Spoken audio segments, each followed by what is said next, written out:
Welcome back to the channel. This is Trendy Storm and you are watching third and final part of What If Naruto Was Taught by a Woman Who Understood His Pain. If you enjoyed this video, please like, share and subscribe to this channel. Not wasting no time, let's start the story. Naruto sped toward his house through the trees at full speed. He created a dozen clones and nodded to them, causing the ram to seal. 6 of them immediately split off, while the other 6 continued to follow the original. One of the clones said, "We're being followed." They didn't fall for the bait. 7, 8, 9, break. As they dispelled, 3 more clones separated from the formation, each of which produced 10 clones of itself. Before splitting up into groups of 5 and moving in different directions, the 30 clones turned and began to sweep the forest, quickly setting tripwires and explosive traps. A little way behind, one of the 3 Hyuga readers exclaimed, "These traps and diversions are just insulting to my eyes. I want to kill him. I want to tear his heart out." Snarling through his respirator, the leader finally coughed a little and said, "Patience, Anan, patience, we can all kill him, but his lungs are mine. Not before we kill the heiress, that is our primary mission objective, then we can brutally slaughter anyone we want." The leader coughed again and said, "Shut it, Muzan. We will kill them both and anyone else who gets in our way." Anan spit out in disgust, "Satsu, why do you want his lungs? They're tainted. What doesn't kill you only makes you stronger, that's why Anan," Satsu growled. There was silence for a moment before they each slammed their palms together as they leapt deeper into the forest. 3 bursts of dark smoke then blew away, revealing Satsu with a sword with a reverse blade, Anan with a barbed blade on a chain with a weight on the other end, and Muzan with a pole blade. As he flicked his wrist, the reverse blade instantly slid with a click from one end of the hilt through the other. Satsu rasped, "The Hyuga clan's shame we are. We fulfill the shadowed needs of the clan. We are the dirtied and unholy. The darkness of our clan is shielded by us. Not since 12 years have we been called upon. It is time we return to empower our name, our cause." Naruto. When one of his clone's memories returned to him, Naruto tutted in exasperation because it and a few others had vanished without providing him with any information about the enemy. They had heard nothing and seen nothing. Naruto halted his movement and landed on a tree branch, saying, "I love a challenge and all but fuck me. These guys are pros when it comes to stealth and assassination." In order to await his readers, he turned around. Naruto smirked and shrugged to himself as he took a seat and performed the rat seal. "The closer I get to home, the closer Hinata-chan is to danger. Looks like this is the end of the line for me.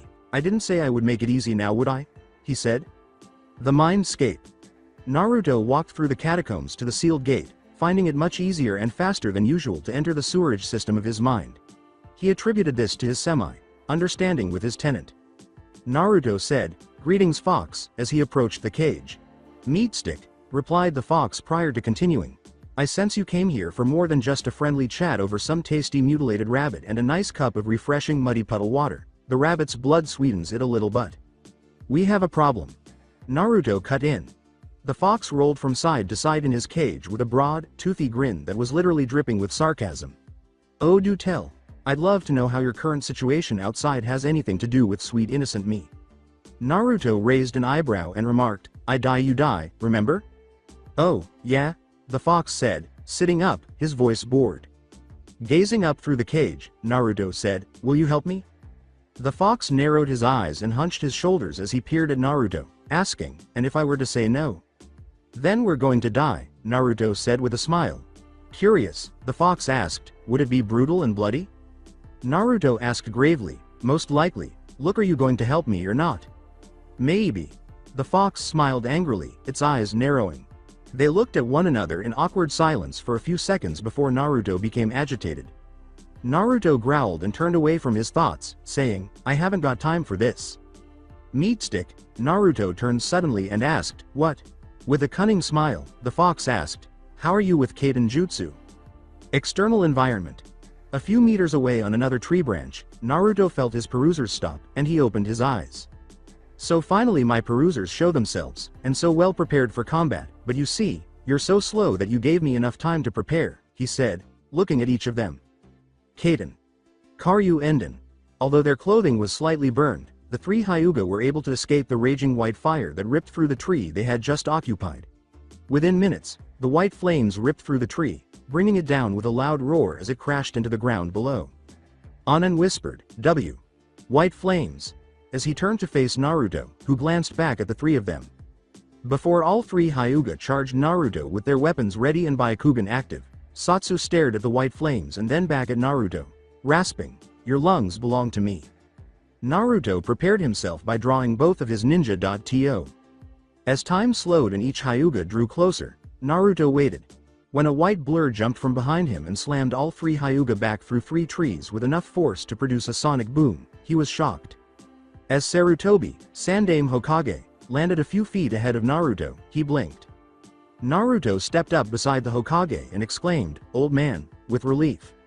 "I haven't seen the white fire since Mito, but never on this scale. Let's even the odd. I'll take the creep with the respirator and you take the guy with the chained weapon," Sarutobi said. Naruto questioned, "What about the prick with the pole blade?" "I've got it covered," was said in a feminine tone as Haku moved forward alongside Naruto and the Hokage. "It's been a long time, Sarutobi Hiruzen, you look frail, weak," said Satsu. Sarutobi said, taking off his robes and hat to show off his black armor, "I'll be sending you home in a jar today. I'll give you weak, you disrespectful little shit." With murderous glee in his eyes, Satsu uttered, "So frail, so weak, you are not the first of your clan to die by my hands, Sarutobi. Asaru was weak too." Sarutobi calmly glanced at Satsu.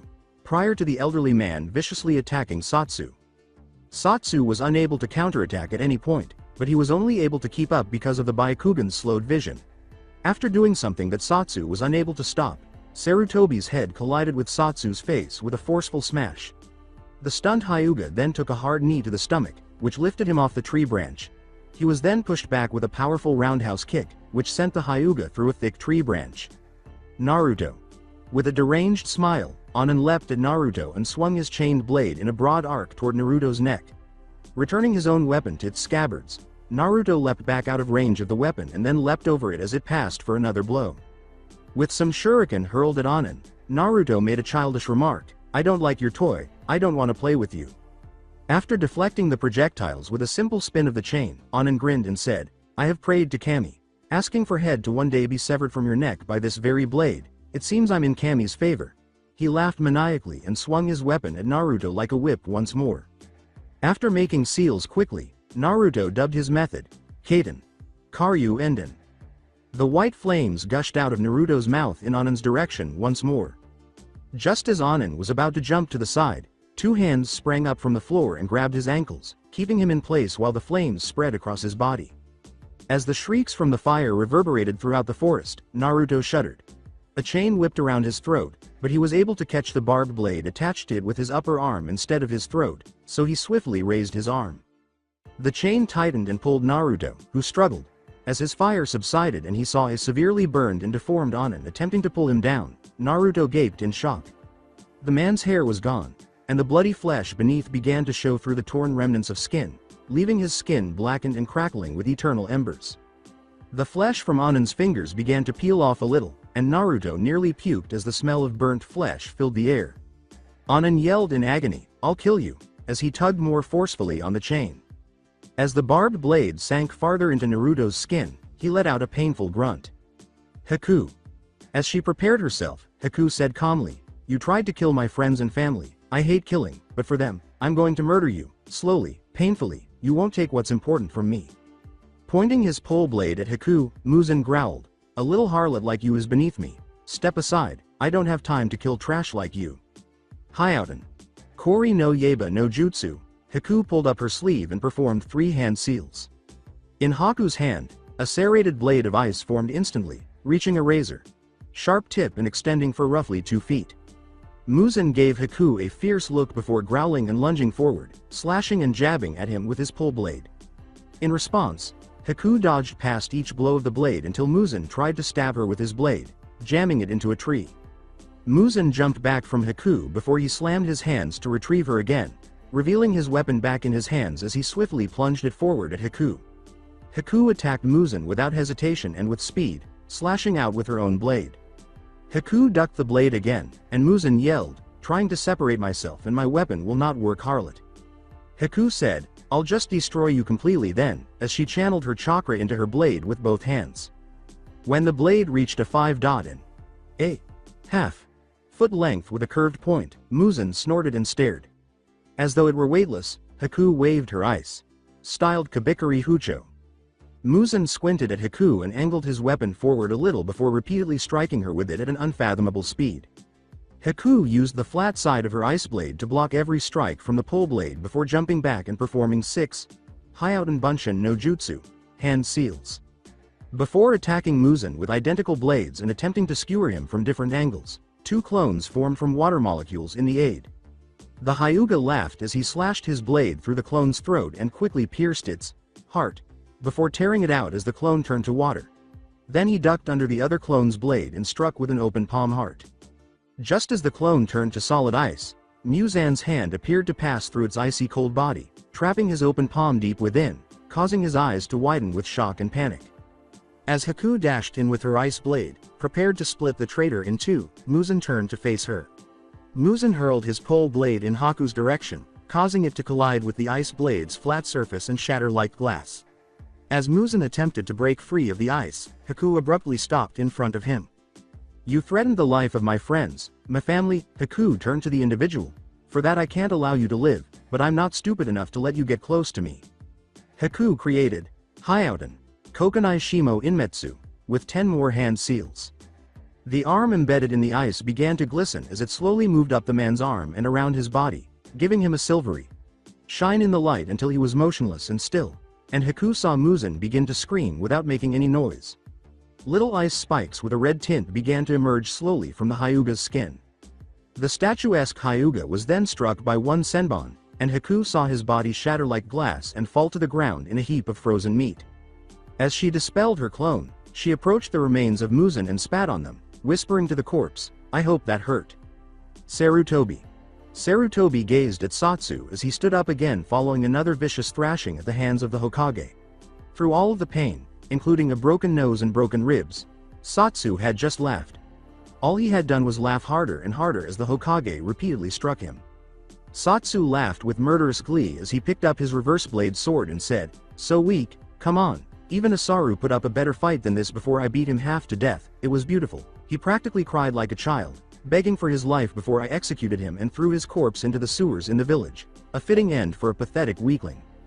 With a loud crack of bone, Sarutobi sprang forward and slammed his fist into Satsu's face, declaring, "You killed my son. Before you die you shall know his pain tenfold. As Hokage I promise you that." Planning his next move while trying to painfully push his jawbone back into some sort of functionality, Satsu jumped back and coughed through his respirator. Kaiten. Kaijin no Cage. Sarutobi commanded, creating 4 seals and filling the air with a thick black smoke plume that covered the whole area. Through the smoke, Satsu allowed himself to laugh uncontrollably. Satsu screamed through the respirator, "You forget you're fighting a Hyuga? I can see through this smoke, don't insult me." As he completed his hand seals, Sarutobi yelled, "I'm not done," and leapt back out of the smoke, exclaiming, "Futon. Yasashi Oshi." Before he leapt back even farther, Sarutobi blew a soft stream of wind into the smoke from his mouth. The Hyuga laughed, "Is that it? Really? Some fucking smoke and a bit of wind?" Satsu only laughed when nothing occurred.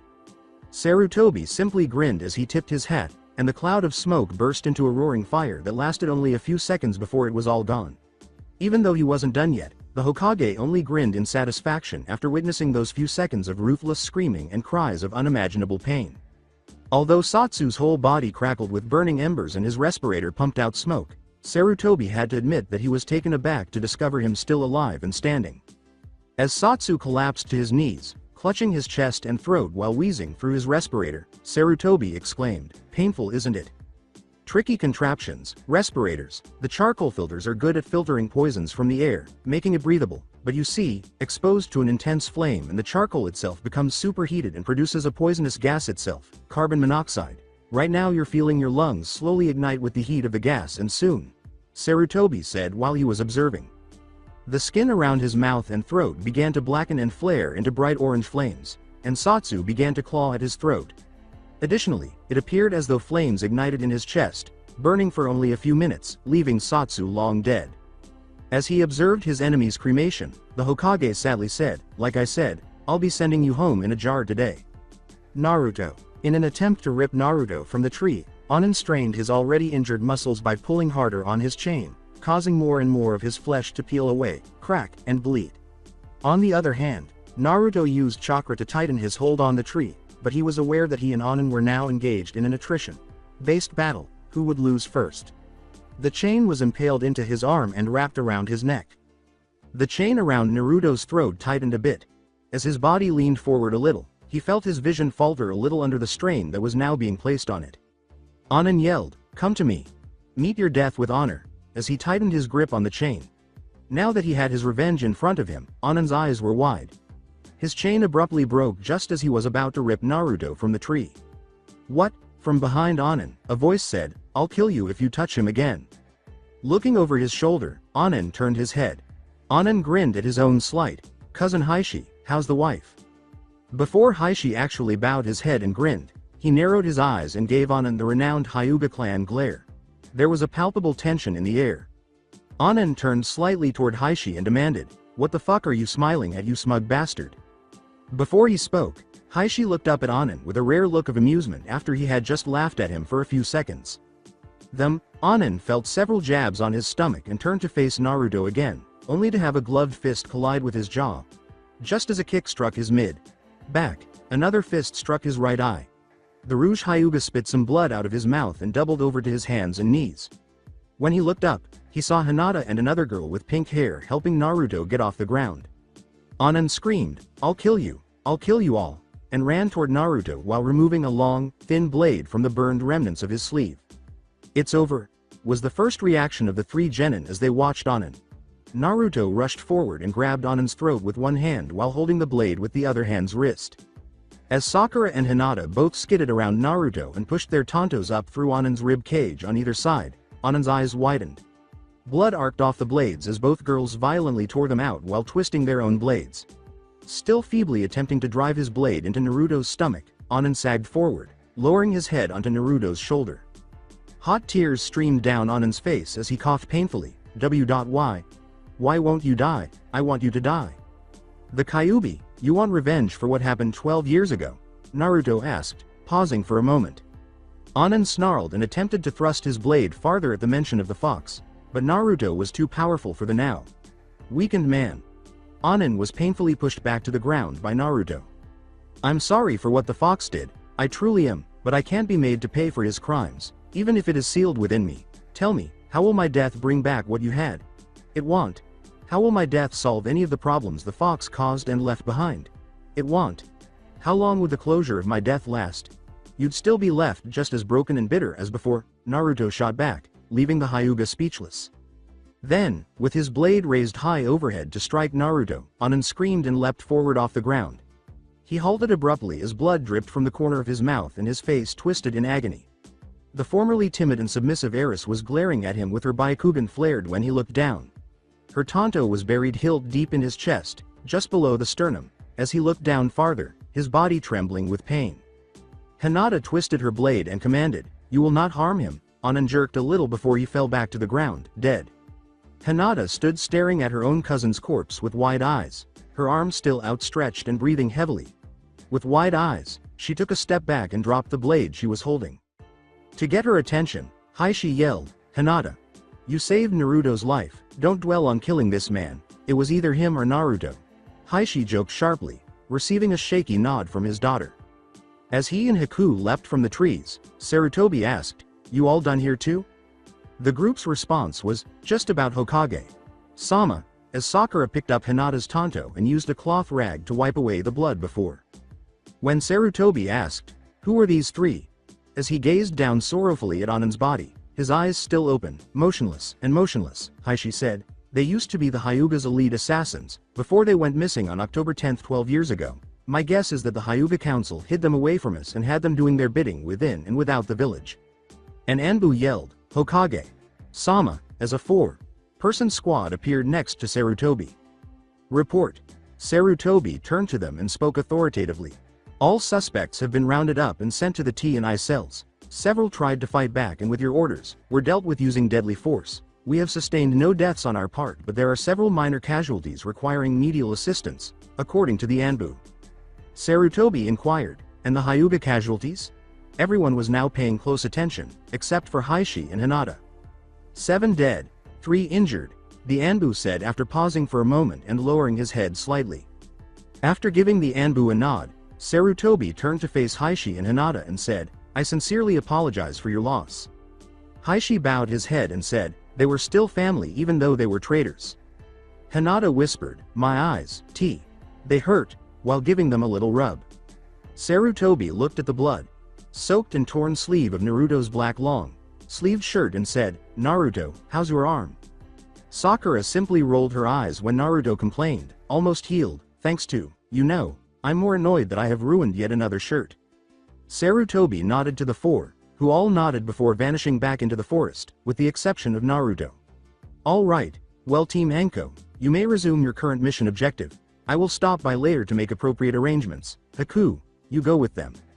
"Something to add, Naruto?" "Yes, I want to court-martial Uchiha Sasuke."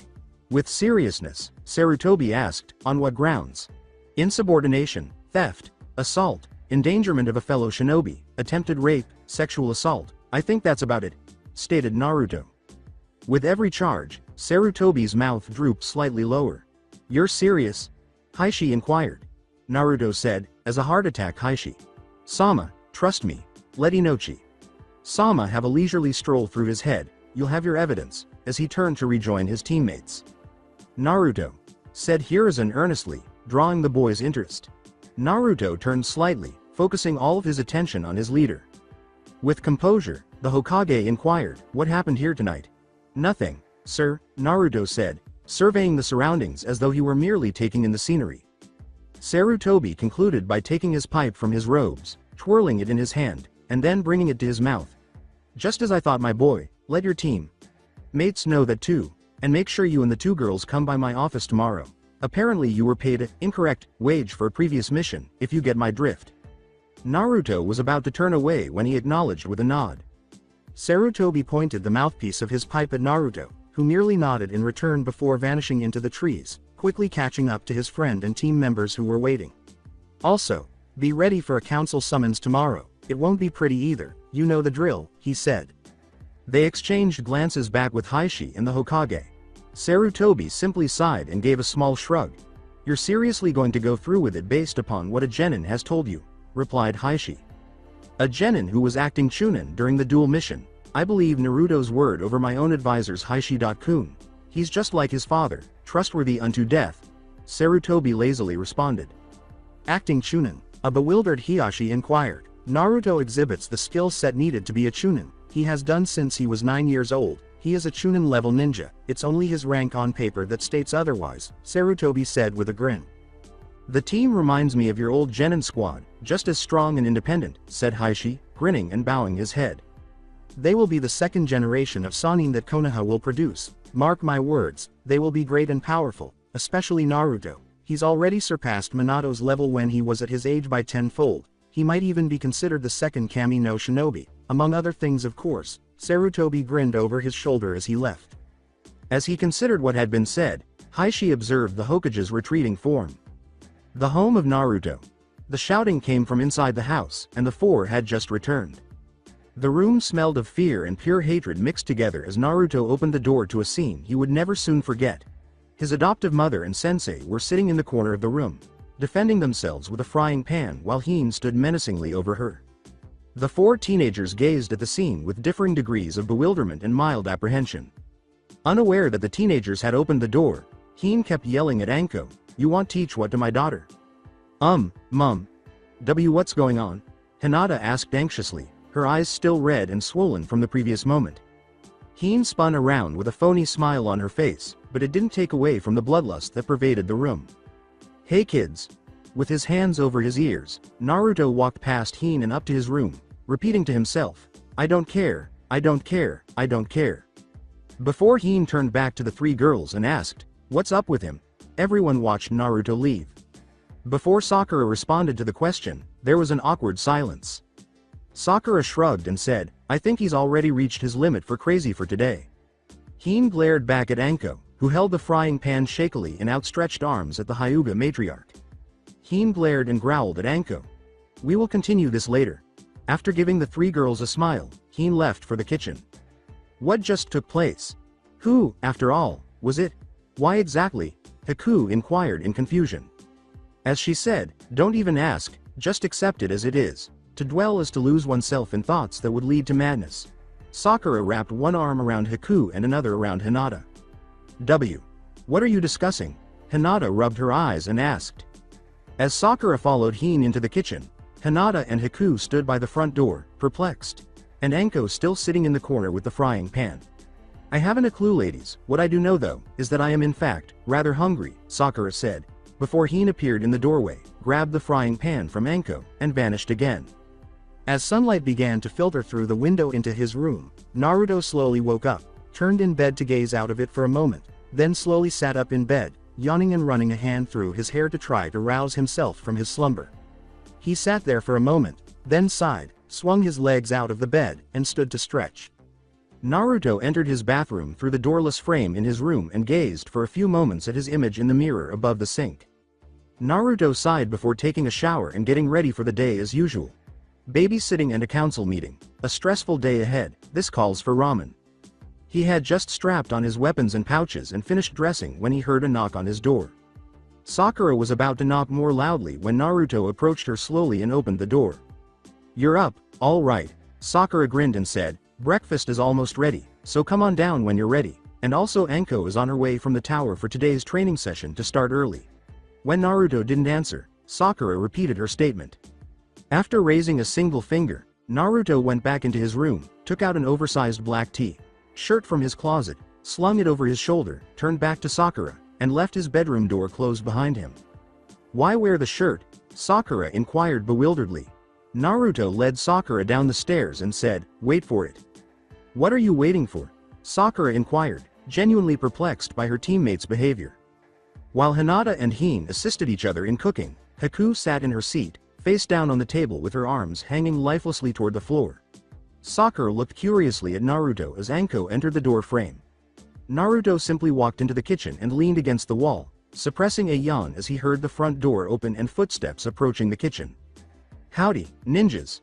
She gave a cheerful greeting. At the same moment that Hinata and Hine turned to greet her and Haku turned to face Anko, Sakura's gaze strayed to the latter. They all gazed in horrified horror as Anko stood proudly in the doorway, smiling topless and with her hands on her hips. Naruto, who was accustomed to his teacher's daily dose of nudity, simply sighed and lowered his head in shame. OMG! I'm going to murder you, woman! Hine was so furious that he nearly jumped over the dining table. Wear it or die, your choice sensei, Naruto said, throwing the extra shirt at Anko in a hurry. He then sat down with his back to her, avoiding eye contact. However, Naruto.kun. Anko attempted to mimic Hinata's voice with a mock whine, but only Naruto recognized the negative impression. Naruto tried to look uninterested, so he lowered his head and shrank slightly in his seat.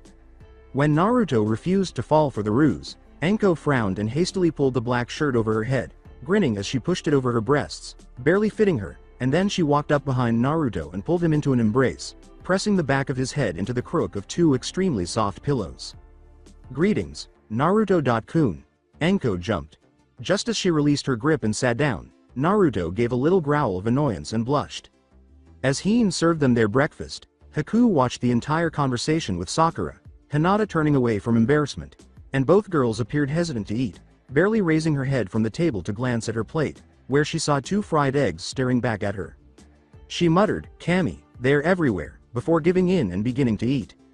Sakura shook her head at how well Naruto knew Anko after glancing between the two. Where have all of you slept? Naruto inquired inquisitively. Remember that you have 2 extra rooms? Sakura raised an eyebrow and put the fork half-way to her mouth as she asked. Naruto glanced at her and said, Oh, Haku complained, I was on watch all night. As she handed Anko a plate and gave Naruto his, Hinata sat down and said, Why? Yes, Sakura took one room and Mother and it took the other. With a smile, Anko pushed Naruto and muttered, Milf and daughter, get on that brat, consider. Please, sensei. Naruto rubbed his temples, blushing, and frantically tried to erase all mental images as he begged. Anko, don't bother the poor boy. After setting Hinata's plate down and her own down, Hine sat down herself, much to the delight of Anko, who laughed loudly. Hine glared at Anko and said, Oh, and if you call me Amilf again, I will hurt you, badly. Somewhere. In an effort to obtain another C rank, Team 7 headed toward the Hokage's office. Kakashi was reading his book and strolling idly behind his team when he noticed that a number of people were observing him and his group. As he and his group walked into the mission hall, he muttered to himself, "About time." Both Sarutobi and Iruka sat up when they saw the Uchiha enter the mission hall, but they were perplexed when the Uchiha walked straight up to the desk and began tearing open the mission scrolls, reading the titles before making an expression of disgust and throwing it to the floor. Sasuke walked ahead of his team and straight up toward the desk where the Hokage sat with Iruka and Konoha's key treasurer. Hiruzen squinted as he observed the final Uchiha of Konoha with a critical gaze. "What are you trying to find?" Sarutobi asked. Sasuke threw another D-rank mission scroll to the ground and said, "A mission worthy of my standards." "Oh," was Sarutobi's response, dressed as an inquisitive elderly man. Kakashi was about to pull Sasuke away from the desk when Sarutobi's glance stopped him. The rest of Team 7 watched in horror at what Sasuke had done. "Sasuke," Sarutobi said in a firm tone. Glaring at the elderly Hokage, Sasuke raised his head and held a mission scroll. "What?" In response, he snapped. He heard Sasuke's tone of voice, and Sarutobi held a look of angry disbelief, looking away for a moment before leaning forward and returning his stern expression to Sasuke. "Who are you, in your opinion?" Sarutobi's voice was calmly serious as he asked. Sasuke scowled at Sarutobi and opened his mouth to respond, but the Hokage interrupted him, saying, "Don't even consider it." With a look of complete disdain on his face, Sarutobi reprimanded the boy. "And wipe that expression from your face, you pampered, disrespectful little bastard. You're already in enough trouble." Sarutobi glared down at Sasuke and spat as he got up from his chair. "And why am I going to get into trouble?" Sasuke made a defiant demand. Sasuke fell to his knees under the weight of Sarutobi's torrent of murderous intent and bloodlust that swept through the room. "Stop talking and listen intently. As the Sandaime Hokage of Konohagakure, I have the authority to hear Uchiha Sasuke's court-martial. The following are the charges." "Wait. Avoid interrupting me," Sarutobi roared as he violently backhanded the Uchiha, knocking him to the ground. "According to my mission scrolls, we can also add criminal damage to the charges of theft, attempted rape, sexual assault, endangering a fellow Konoha shinobi, attacking a fellow Konoha shinobi, and repeated accounts of insubordination." As the charges were delivered, Sarutobi glared down at Sasuke, who only turned back in terror. "Anbu, take him to Ibiki and have Inochi probe his mind. If he resists, use force," Sarutobi ordered as two Anbu appeared beside Sasuke. One of them cuffed the boy and placed a suppression seal on his stomach, while the other pulled him to his feet roughly. As he was being shunned away by the Anbu, Sasuke was now kicking and screaming wildly in an attempt to prove his innocence. As he turned to face Kakashi, Shino, and Kiba, Sarutobi said, "You three, mission reports, now." As he took his chair and began frantically writing something down, he demanded. "Kiba, take this letter to the Hawk's Nest, have it sent to Wave Country, specifically to Tazuna, and make sure our fastest hawk is on the job. Go," said Sarutobi, who completed his note, placed it inside an envelope, and sealed it with his own mark. Sarutobi gave Kiba the little envelope and gave him an order. Following Kiba's departure, Sarutobi turned to face Kakashi and said, "Report, and don't skip the details." The home of Naruto. Everyone suddenly felt a shiver run up their spines. With a mutter, "Someone's in deep shit," Naruto looked toward the village. "Damn right," Anko said, her voice tinged with a hint of fear, which is as uncommon as Sarutobi actually losing his temper.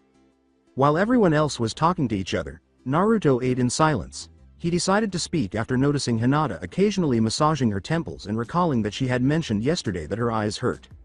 "How do your eyes look? Are they still painful?" Hinata was directly questioned by Naruto. "I'm fine, Naruto-kun," she said with a smile as she glanced at him, blushing slightly. Despite the fact that her lie had failed to persuade him, Naruto nodded, remaining silent and observing her from the corner of his eye as she rubbed her eyes a little again. Naruto thought, "She's hiding something, so I'll have to keep a close eye on her." When an Anbu wearing the hawk mask materialized outside the window, Naruto turned his head away from Hinata and got up from the table. He hurried to the window and opened it, whispering to Hawk. The Anbu left after a short while, and Naruto turned to face the other members of the group. "Training is going to have to wait until tomorrow, Sensei. The team has been called to an emergency council meeting. The Hokage wants everyone here bar Sama and Haku-san to attend. We've got 15 minutes to get there," Naruto said as he headed to his weapon cabinetry. "Are you planning to prepare for a council meeting?" With concern, Hien inquired. After strapping on his retractable wrist blades and loading them into the vambraces, Naruto said, I arm myself whenever I go into the village. I'm not well liked among the village population, hence why I live out here. He then put on his typical Anbu style black flak vest before locking the cabinet and shutting it. Is the wakizashi not being taken today? As she, Sakura, and Hinata prepared to leave, Anko raised an eyebrow and asked. With Anko and his teammates following closely behind, Naruto declared, my wrist. Mounted blades are all I need, as he made his way to the door. Chambers of Council. The Civilian Council, the Clan Council, the Shinobi Council, and the Village Elder Council were all housed in the Konoha Council Chamber, a large circular space. It was uncommon for these three councils to convene in full outside of times of war. The last time this occurred was after Uchiha Itachi massacred his clan and left the village. The room was very much a courthouse, and today it was, with the Elder Council sitting on a raised podium on the left and the Civilian Council party seated beneath them. The Clan Council on the right sitting on a raised podium on the right and the Shinobi Council below them. The Hokage's podium in the center between the two sides, and the onlookers' seating area at the back facing the Hokage. Every council was present, seated, and engaged in hushed conversation. Together with Kakashi, Kiba, and Shino, Anko arrived with her team and they sat in the spectator area. What precisely is happening? Sakura inquired. Sasuke's court-martial. Kiba replied, greeting the new arrivals with a wave. And Sakura sat down to have a quiet conversation with him. What are the charges? Anko asked Kakashi, looking perplexed. Sexual assault, attempted rape, assault, theft, criminal damage, the list goes on, sighed Kakashi, leaning back in his seat with caution. The words, don't you doubt your teaching capability, Hitaki. Those two boys are held in high regard with my students. One bad student doesn't make the teacher a failure, just look at Sandame. Sama and my sensei, living proof, were spoken in a low voice so that no one could hear. Anko allowed the information to sink in before she truly paid attention to Kakashi's tone of voice. Thanks, I guess I feel responsible because his behavior reflects on me as a teacher, Kakashi murmured. As she sat down beside Kakashi, Anko joked, remember that kid was bad before you got him. Why aren't you seated with the other Junin? Anko asked Kakashi after a brief pause. Aren't you a Junin counselor? Everyone stood in awe as Sarutobi walked into the room and took the Hokage's podium. I am, but I'm a key witness, so my position as a counselor has been revoked for this hearing. Standard procedure, Kakashi whispered. The Hokage, dressed in the robes of his position, sat down in his chair and said, thank you all for coming, you may be seated. The genin in the room now found the Hokage to be much more intimidating. A lot of you are wondering why you were called in this manner. During the last Team 7 mission, where you were ranked C and in Wave Country, Uchiha Sasuke broke multiple Konoha laws. These are the charges, Sarutobi began. Deathly silence fell over the room. Assault, theft, endangerment of a fellow Konoha shinobi's life, sexual assault, attempted rape, criminal damage and multiple counts of insubordination, Sarutobi was charged with. Who were the victims? Sume, the Inuzuka matriarch, inquired. The names of the victims are irrelevant and never should be. I'm sick just thinking about how this actually happened. Disgusted, Hiruzen spoke. After the charges were read out, the room remained eerily silent. Now that Uchiha Sasuke has been questioned and has refused to respond to any of the questions, I had Inochi recite his memories of these incidents. Would you kindly present your findings to the court, Inochi? Sarutobi said. After the images and truths uncovered from Sasuke's own memory bank, it is safe to say that he is indeed guilty of all the charges. I have also made it my personal and professional opinion, and that of my fellow clan counselors, that Uchiha Sasuke is in a state of mental instability, due possibly to past events and possibly even general treatment from others. As the village's leading psychiatric welfare officer, I deem Uchiha Sasuke unfit for active duty, and I request this council revoke his shinobi status and have him delivered for psychiatric evaluation and treatment until such a time, if ever, he is mentally capable of being a shinobi of the Leaf Village. Opened a piece of paper that was given to the Hokage by an. May I interrupt? A civilian council member inquired. Sarutobi gave the man permission by nodding. Is it really prudent of us to potentially jeopardize the Sharingan bloodline trait's existence? The man inquired. Explain, said Sarutobi. How will Uchiha Sasuke be able to rebuild the Uchiha clan if we remove him from active duty and place him in a hospital? Furthermore, removing Uchiha from active duty might jeopardize our village's revenue because many missions enter the village hoping to send the final Uchiha, the man inquired. Sarutobi said, you make a valid point, counselor, but the genetics lab has the answer to your question. The man bowed and went back to his seat without saying anything more. I agree with the good counselor that taking him off active duty might be the end for the Uchiha. Instead, I think we should find a more straightforward solution. Maybe we should limit the boy's missions and have him pay a fine for each offense, but we could still send him back to Inochi Sama for counseling twice a week for the next 6 months, for example. An additional civilian council member inquired. Before one of the council elders stood, Sarutobi listened and nodded. Kaharu Utatane? Sarutobi inquired, awaiting the thoughts of his former teammates. The woman said, these charges are more than enough to have the boy hanged, but I believe leniency should be given on the account of his clan status. He's not only the last Uchiha, he's the heir to the clan, and as such he has a fair amount of protection via Shodem Sama's clan laws. She paused a little before continuing. I suggest we limit him to missions within the village for the next 6 months with only half pay, weekly psychiatric treatments, and as per Konoha law, he should receive some sort of physical punishment for his transgressions. Lessons are hard learned without the pain of remembrance, the old woman concluded. The room echoed with a chorus of agreements, and Sarutobi glanced around before nodding to one of his Anbu.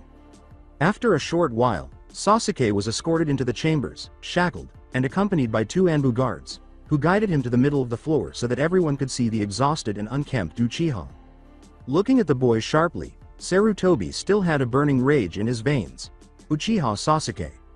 With a weary glance up, Sasuke remained silent, and Sarutobi gave him a stern look before going on.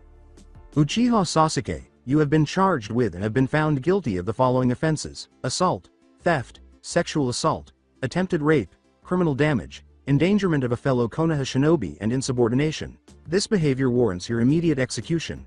Sarutobi said everything with deadly intent. Sasuke tensed visibly in terror. However, you are being given an opportunity to atone for your previous deeds. You will be allowed to participate in village missions, but only at half pay for the next 6 months.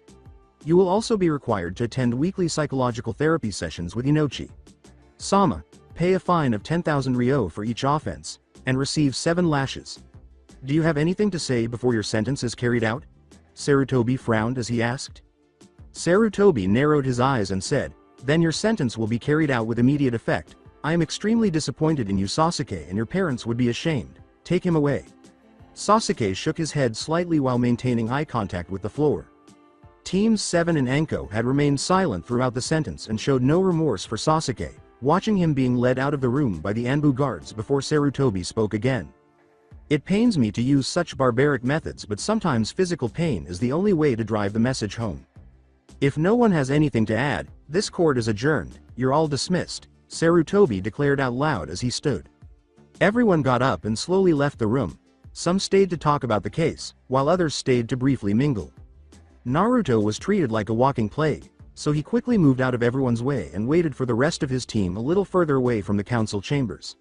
Team 7 and Team Enko left the council chambers quickly to avoid getting caught up in conversation, but Naruto wouldn't have that problem. Hinata and Enko soon joined Naruto. Hey, Gaki, how was that mission? Naruto responded uneasily. Sasuke attacked me, tried to rape Hinata. Chan stole Hinata Chan's gear, that kind of stuff. The serious words, "I'll see you two later," were spoken by Anko before she departed in a puff of smoke. Turning to Hinata, Naruto asked, "Where is Sakura?" The still bashful Hyuga responded, blushing slightly, "She went W. with Kiba and Akamaru." "Hey Hinata. Chan, would you like to maybe get something to eat?" Naruto shook his head a little, but then his head snapped up as realization hit him. He relaxed and turned to face Hinata. She flushed, and he grinned. "I mean like a date sort of thingy. I did say we would go out once we got back to the village, but I guess we all got sort of sidetracked." Naruto laughed nervously. Hinata nodded and laughed at Naruto's lack of tact. "IW. Would love T.to." Taking her hand in his, Naruto guided her toward the village center. "In the interim, ain't that your girl leaving with the Uzumaki boy, Heishi?" Shuza said, nodding toward the retrenchment of Naruto and Hinata's forms. Heishi said, "Yes, it is," just by glancing at Shuza. "And you don't mind that?" Shikaku asked as he passed by idly. "He's good for her, he will make a fine Hokage one day," Heishi said as he turned to leave. "Hokage?" Shikaku merely gave a perplexed shrug when Shuza asked. "I don't know everything you know," Shikaku said, strolling idly in the direction of the bar with Shuza and Inochi at his heels. Anko. Anko sat quietly and calmly on the couch in the Hokage's office, watching the door as she felt the Hokage approach. She kept her hands neatly laced on her knee and one leg crossed over the other as he entered his office, noting her as he walked to his desk, leaned against the oak desk, and crossed his arms over his chest while looking at Anko. Hiruzen sighed and said, "I know why you're here, Anko. I'd like to give the punishment, and then some," Anko calmly answered. "Don't mislead me. Are you planning to kill him?" Quietly, Hiruzen inquired. After a lengthy awkward silence, Anko responded with the same composure. "I would certainly like to, but then I would be lowering myself to his level. No, if you grant me this I promise the boy won't die or suffer long-term or detrimental damage to his body or career. But I will make him beg for death, I will cause him excruciating pain.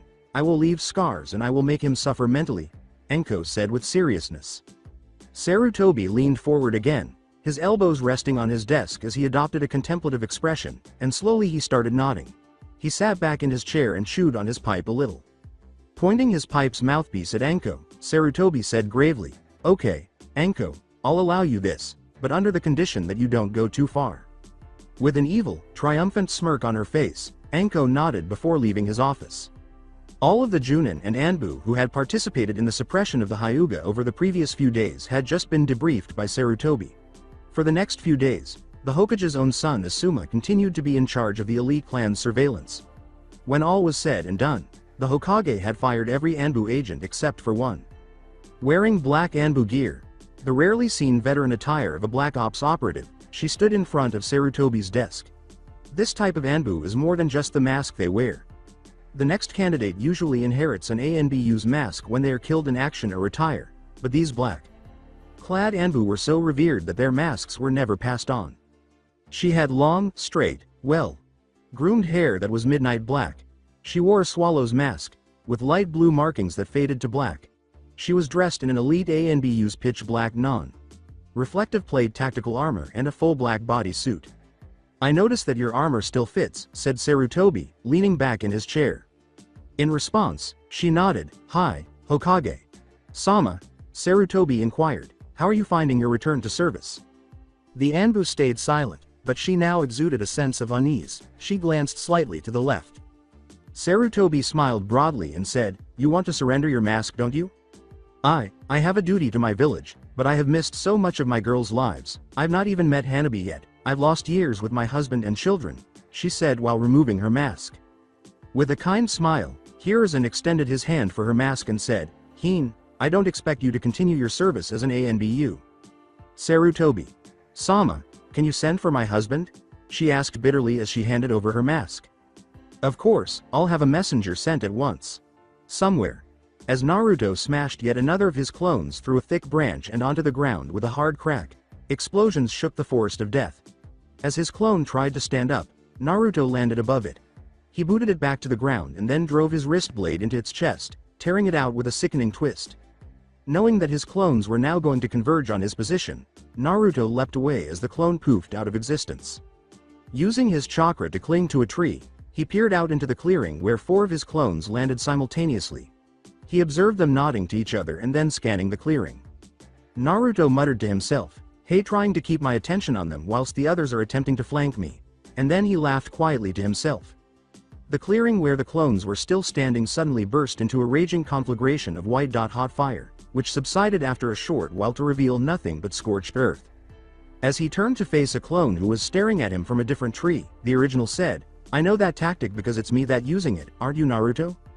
After letting himself fall freely from the tree, Naruto grabbed a branch and swung into the bushes, avoiding the enormous fire jutsu that his clone had attempted to use to burn him alive. As the original leapt down to the forest floor to finish a series of hand seals, the clone raced through the air toward him, shooting Naruto with his wrist-mounted blades, only to have them pierce a tree. "Kaden. Karyu Enden no Jutsu," he exclaimed, taking a deep breath and ejecting a roaring conflagration of white-hot fire. Shielding his eyes from the firelight a little, Naruto severed his jutsu. Memories of the clone burned in his technique, and he shuddered.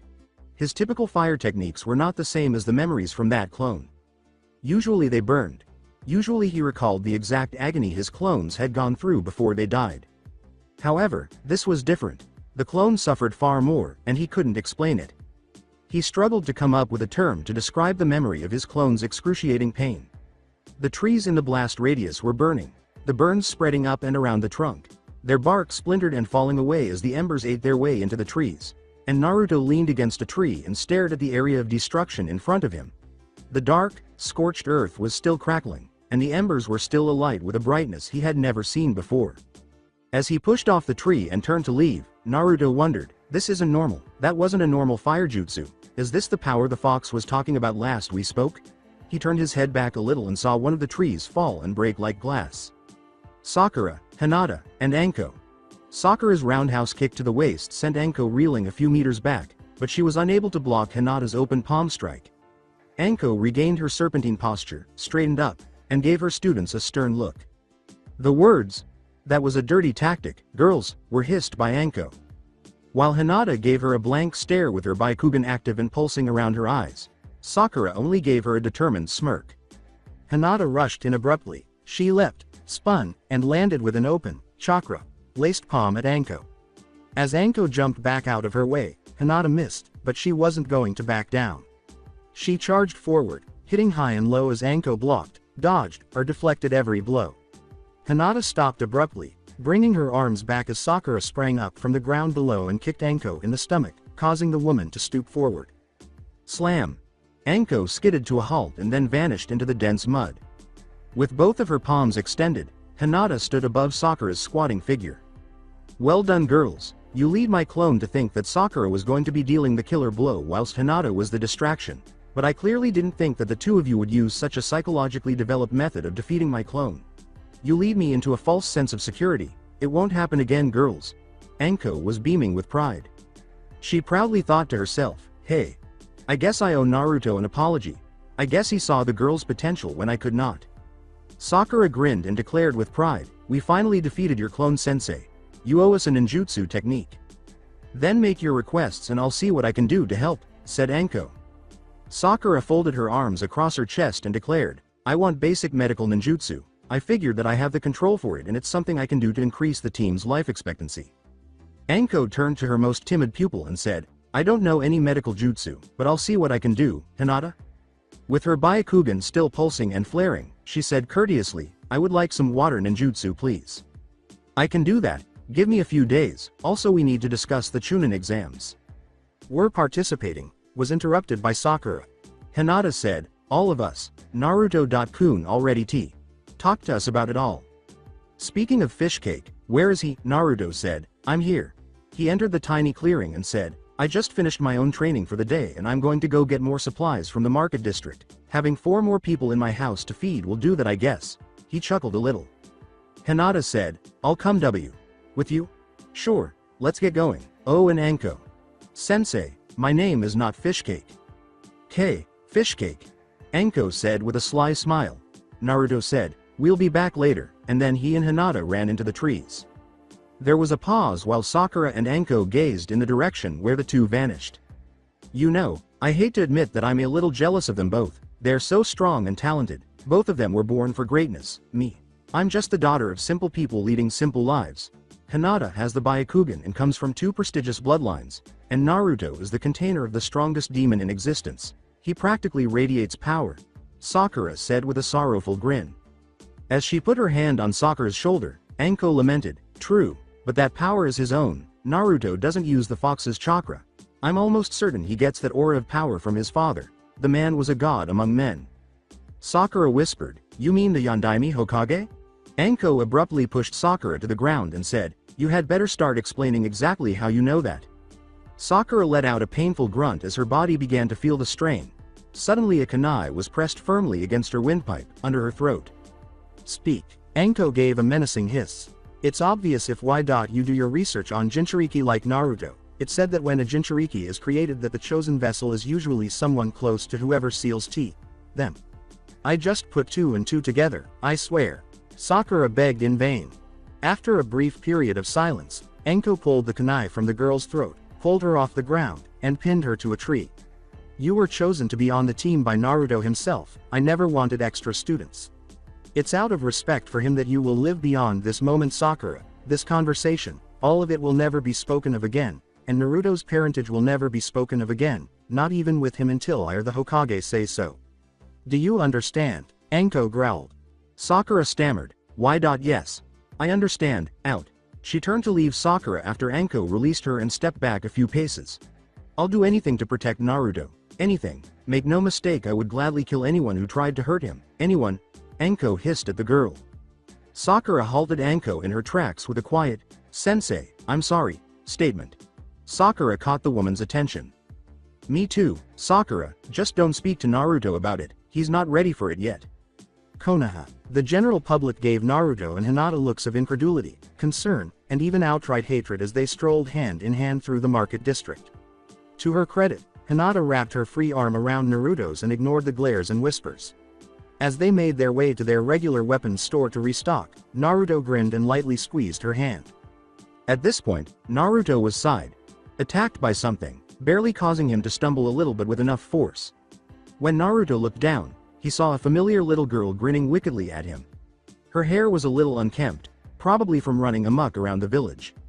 As Hinata turned to look at her sister, Naruto said, "Hey Hanabi-chan, does your father know you're out here on your own?" When Hinata reprimanded her sister, Hanabi simply smiled more broadly. "Father will be furious if he finds out you're out here on your own." As she brushed some of the dust from her clothes, Hanabi chattered animatedly. "Ko was with me but he's boring and old. I saw you two walking around town with my Byakugan and ditched Ko to come here with you." Unsure of what to do in this circumstance, Naruto turned to Hinata. Hanabi simply gave him a crazy smile before appearing to have remembered something significant. Oh, father and mother would like you both at the compound tonight for dinner, Hina. Ni-chan, you've been gone a lot lately, if it true what I heard mother saying. Do you sleep with Naruto?" Hanabi looked confused.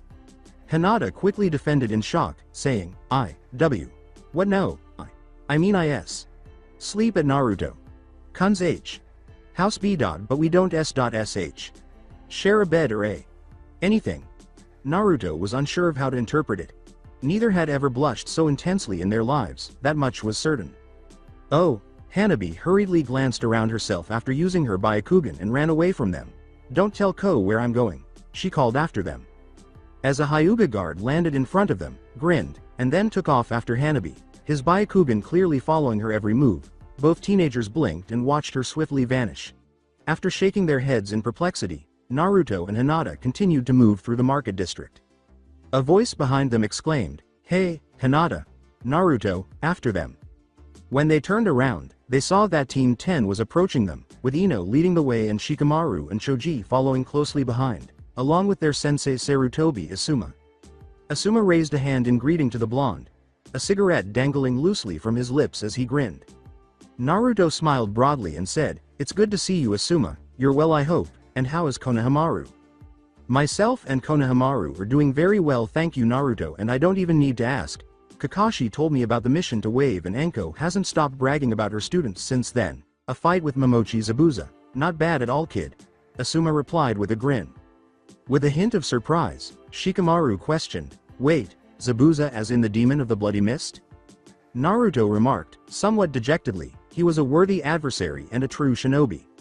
I also heard that you found your mother on that mission, Hinata-chan. The village is buzzing with the news of Sama's return to the leaf," Ino said to the heiress. Hinata grinned and gave Naruto a small squeeze on the arm. "Yes, life in the compound has changed drastically since mother has returned." With his hands in his pockets and a bored expression, Shikamaru said, "Troublesome, so when exactly did you two become an item?" "On the Wave mission, Naruto.Kun spoke of a girl he liked and IG. Got jealous and we had an argument. As it turns out he has fallen for M.Me just as hard I have fallen F. For him." Hinata was blushing while speaking. Knowing that the head of the Hyuga clan could be very strict, Ino asked, "I'm happy for you both, but is Sama okay with all this?" Naruto smiled in confusion and said, Sama seems rather pleased by it actually, I'm not sure why but I'm not going to question it."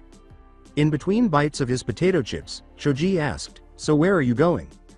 Naruto shrugged and remarked, "Just some general food shopping. We're going for barbecue, would you like to join us?" replied Asuma. Naruto turned to face Hinata, who nodded and grinned. Naruto nodded and smiled as he turned back to Asuma, saying, "We would love to join you." "Hey, where's Sakura?" Ino inquired, a little perplexed. "She's either still training with Anko Sensei or she's hanging out with Kiba and Akamaru," replied Hinata. As the group continued toward the barbecue house, Shikamaru inquired inquisitively, "Are you guys entering the Chunin exams?" Hinata gripped Naruto's arm a little more tightly and remarked, "Yes, we all aim to become Chunin together."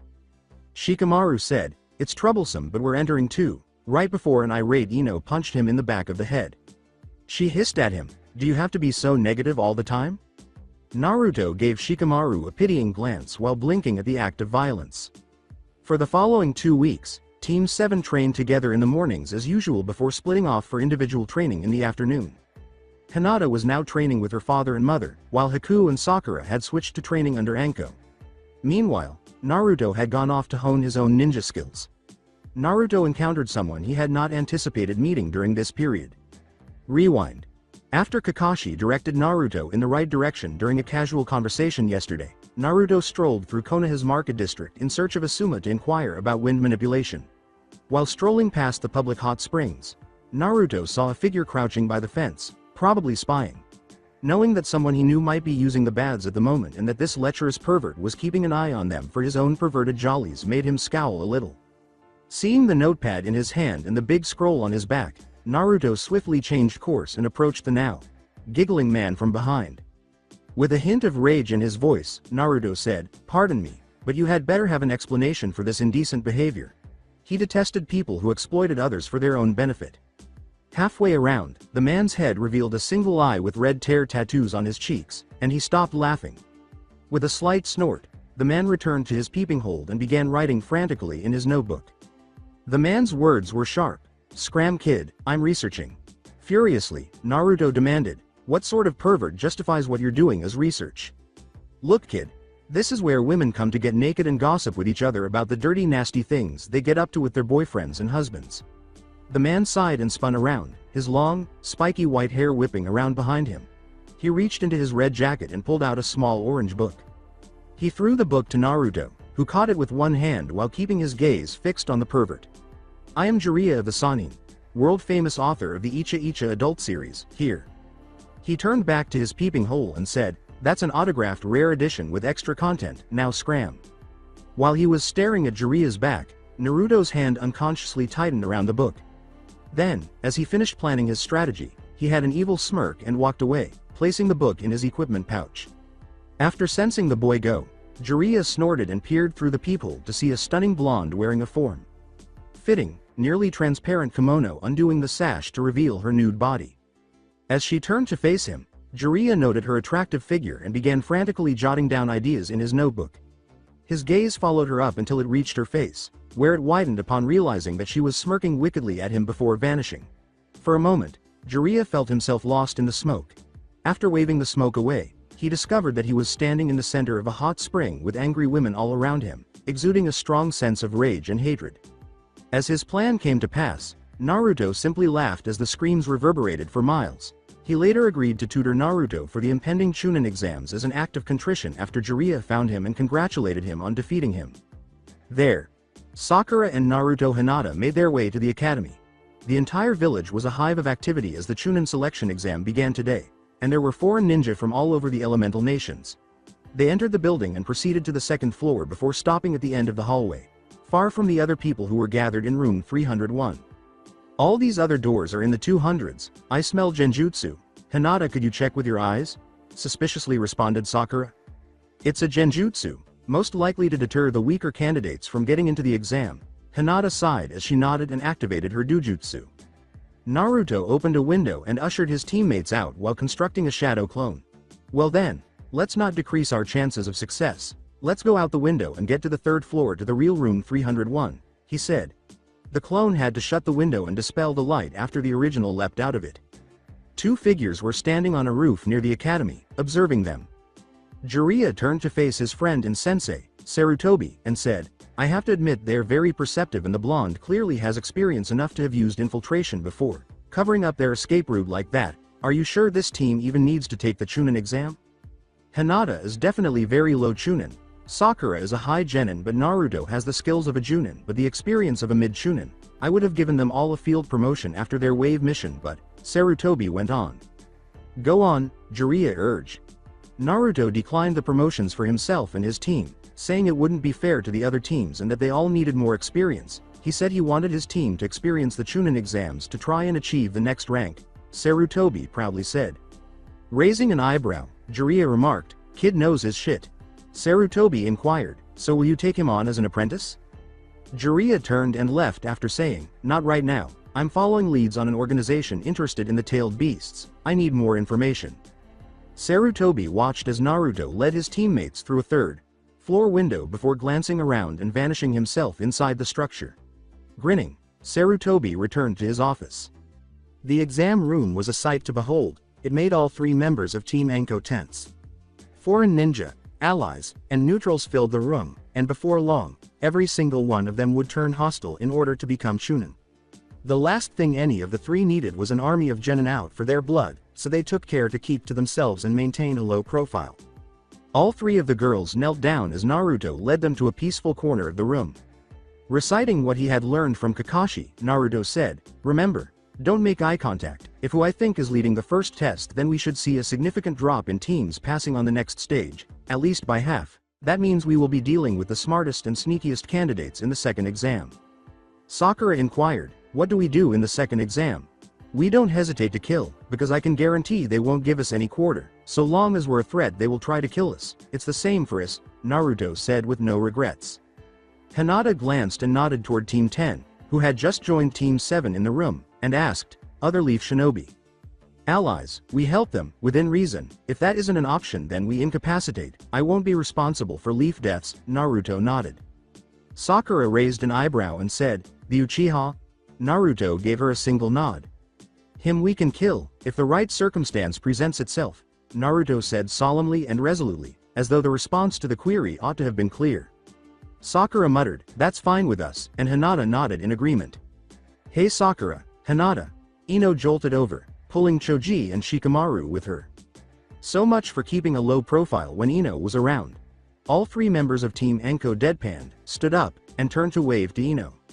I knew we'd see you here. All the Junin are betting on whose teams will make it to the second round and they are even already making bets on who's going to win the tournament, Ino said with enthusiasm.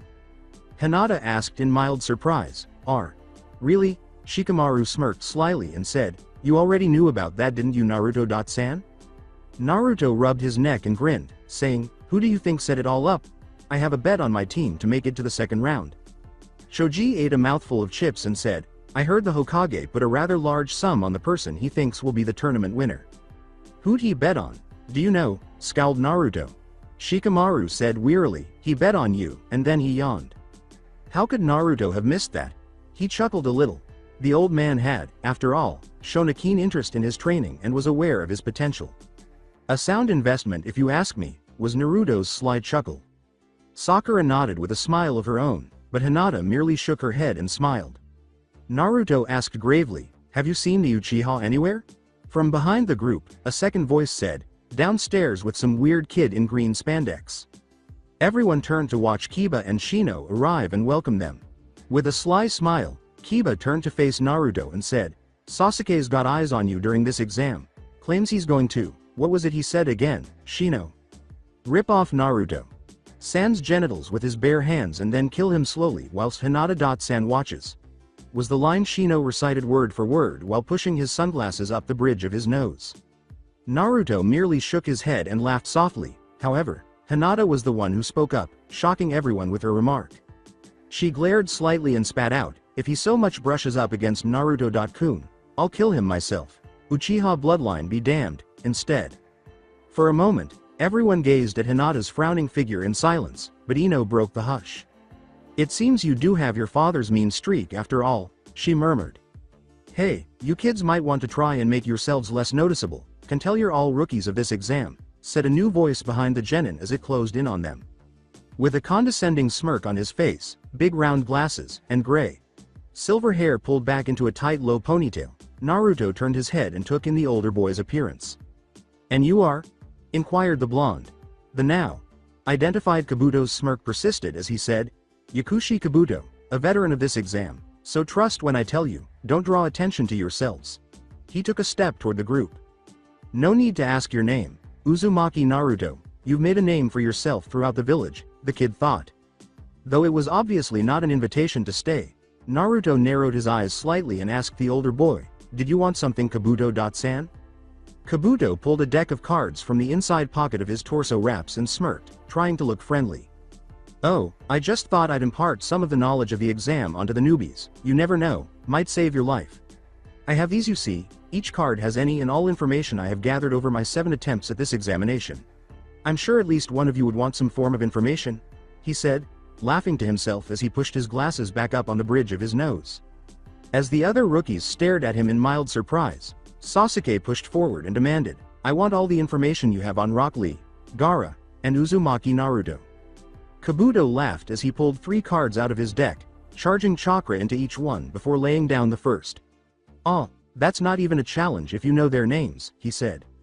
Rock Lee, Genin, Junin Sensei is Might Guy, teammates are Tenten Higurashi and Hyuga Neji. This kid is a taijutsu freak, no discernible skills elsewhere. His team have a considerable amount of C and D ranks beneath their belts, and his teammate, Neji, was Rookie of the Year last year, Kabuto thought as he read the card's contents. Sasuke nodded for the following card while snorting to himself. Next is Subaku no Gaara. His teammates are his siblings Tamari and Konkuro. My information on his skills is near non-existent, though he has a few B, C, D and even an A rank under his belt. No known skills, but he's never been injured on a mission. Kabuto sighed at that last sentence. Sasuke scowled toward Gaara while clicking his tongue. And? He snorted as he glanced down at Kabuto. And last, Uzumaki Naruto. Kabuto began to read, but as soon as Naruto's low-level Kaden Jutsu burned his information card, he jumped back a few paces. When Kabuto turned to face the younger boy, the blonde was glaring at him subtly. As he moved slowly toward the elderly body and reached for one of his wakizashi at his hip, Naruto spat, You must be fucking insane if you think I'm about to allow you to divulge my personal information. Kabuto faked a smile as he looked up at the blonde, saying, I meant no offense, Naruto-san. Naruto pushed his head in Sasuke's direction and said, Wipe that smirk off your face, your charms may work on him. Sasuke glared back, but not me. Now piss off before I run you through. Naruto glared, letting out a powerful amount of bloodlust and murderous intent toward the older boy. Still grinning, Kabuto stood up and walked back to his own team, saying, I was just trying to give you rookies some information to help you survive this test, that's all. On the other side of the room, a boy with shoulder-length black hair said, He seems dangerous, I like him. A Kirigakure Hide.8 hung loosely around his neck. A moment later, the room burst into gray smoke, surprising the genin. A man wearing a long black trench coat and a gray jumpsuit underneath it appeared in the center of the group. A Konoha Hite.8 bandana covered the top of his head, and his face was covered in unsightly, rough scars that retreated beneath the bandana. He had a disdainful look on his face as he looked at the fresh meat in front of him. Similar to how a hawk would seize its prey before the victim realized what was happening. Shut up, all of you. There is a chart on the wall with your seat number. Anyone not sat down in their designated place within the next minute will be automatically disqualified, the man said in a raspy voice. A genin from a megacure said, You can't do that, we have rights. You and your team, disqualified, leave, the man said, pointing at the genin with an angry expression on his face. Every other genin hurried to the board, obtained their seat number, and made their way as fast as they could to their seats. Hinata, who was sitting next to Naruto by coincidence, smirked as they both swiftly found their seats. The person who created the seating arrangement was a complete moron. Right, listen up, my name is Morino Ibiki, the proctor for the first test. I shall now explain the rules of this exam, so listen carefully as I will not repeat myself. Somewhere, I'll put 2,000 Ryo on Team 11. I second that bet, the Ino Shika Sho Trio is a tried and tested formation. No way, Team 7 has the last Uchiha. I'm putting 2,500 on them. Yes, but Team 9 has last year's rookie with double the experience of the Uchiha, 2,000 on Team 9 for me. As Anko, Kakashi, and Kurenai entered the Junin lounge, they were met with this sound. With a smile on her face, Anko reached into her inner pocket and approached the betting table. Pulling out a roll of bills, she threw them on the table and boastfully said, 15,000 on Team 13, my own team. With a cheeky smile on his face, Genma glanced up at the Anko from the table. You're really going to bet that kind of money on a rookie team? Genma asked. Yes, Genma, I am. Will you record the wager or what? Enko folded her arms across her chest and said, You seem to be running the books here. The room fell silent as they listened to the discussion. Enko, are you certain about this? $15,000 is a lot of money. Genma posed a serious question. Just take the damn bet, people are waiting to lose their money to me, Enko scowled. Genma just gave Enko a shrug, wrote up her ticket, and gave it to her. Over the course of the following few minutes, an increasing number of Junin and even some of the village's most well-known Chunin placed wagers. Someone left a large sum of money on the table with the words, 50,000 Ryo on Team 13 inches while Genma was occupied with writing up a ticket. Heishi Hyuga stared back at Genma as he gazed up at the enormous bundle of cash. With trembling hands, Genma wrote the ticket and presented it to the Hyuga patriarch, who took it and walked silently out of the room. We're fucked, exam room. Take your teammates with you when you depart. Ibiki gestured to Akumo Genin who snorted and hurriedly left the room after arguing with his group. Watching the clock tick away the seconds, Naruto leaned back in his chair with his feet up on the desk and his hands behind his head. After deciding to use her Byakugan to collect the answers from Sakura, who had been filling it out of sheer boredom and book smarts, Hinata turned to Naruto with concern because he had not yet moved. The carefree blonde, new rule, caught Ibiki's attention after a few more minutes. Pay attention. This caught everyone's attention in the room. He looked straight at Naruto, who hardly raised an eyelid to give him a mildly annoyed look. This section of the test requires your team to answer at least 5 of the 9 questions on the paper. Do you have any questions? No? Proceed. Just to be clear, we have to respond to 5 questions, and you mentioned that if we were found to have cheated 3 times, that person's team would be eliminated. Am I right? Naruto stood up and interrupted. Despite his slight snarl at the blonde's sudden interruption, Ibiki would still respond to the boy's query. Yes, that is correct. After giving the Omegakure Genin sitting on his right a brief, seemingly introspective nod, Naruto turned to face him and, with lightning fast speed and force, grabbed a handful of the other boy's hair, pulling his head back before thrashing it forward and down into the wooden desk, effectively knocking him out cold. With wide eyes, everyone in the room watched as Naruto took the other boy's paper, wrote his name on it, and signed it. He then folded the paper into an origami crane and tossed it to Ibiki. Naruto grinned and sat back down, saying, I have decided to submit it early because I have answered 6 of the 9 questions on that paper. Crafty little shit just used my own rules against me, Ibiki muttered as he caught the paper crane and glanced between it and Naruto. When he looked up again, he saw Naruto smile mischievously as the blonde found his previous position again. Well, put your pencils down, it's time for the 10th question, Ibiki said loudly, drawing everyone's attention. As more and more genin began to stare back at him, Ibiki smirked to himself and said, but first you must choose whether or not you will risk taking the question, because if you answer the 10th question incorrectly then you will never again be eligible to qualify for the rank of Chunin. That's not possible, soon as blonde Kunoichi yelled. Ibiki shrugged indifferently, saying, this is my exam and my rules, it's just unfortunate for you that I was proctored this year. Teams soon began to rise and depart one by one. Is that it? Who else is willing to pack it in and give it another go in 6 months? Ibiki asked as he looked around the room. Other teams stood up and walked away. Sensing that Hinata was seeking his reassurance, Naruto turned his head slightly in her direction, allowing the corner of his lip to curl upward slightly before taking her hand beneath the table and gently squeezing it. Another, congratulations, you all pass, was said by Ibiki after a brief pause.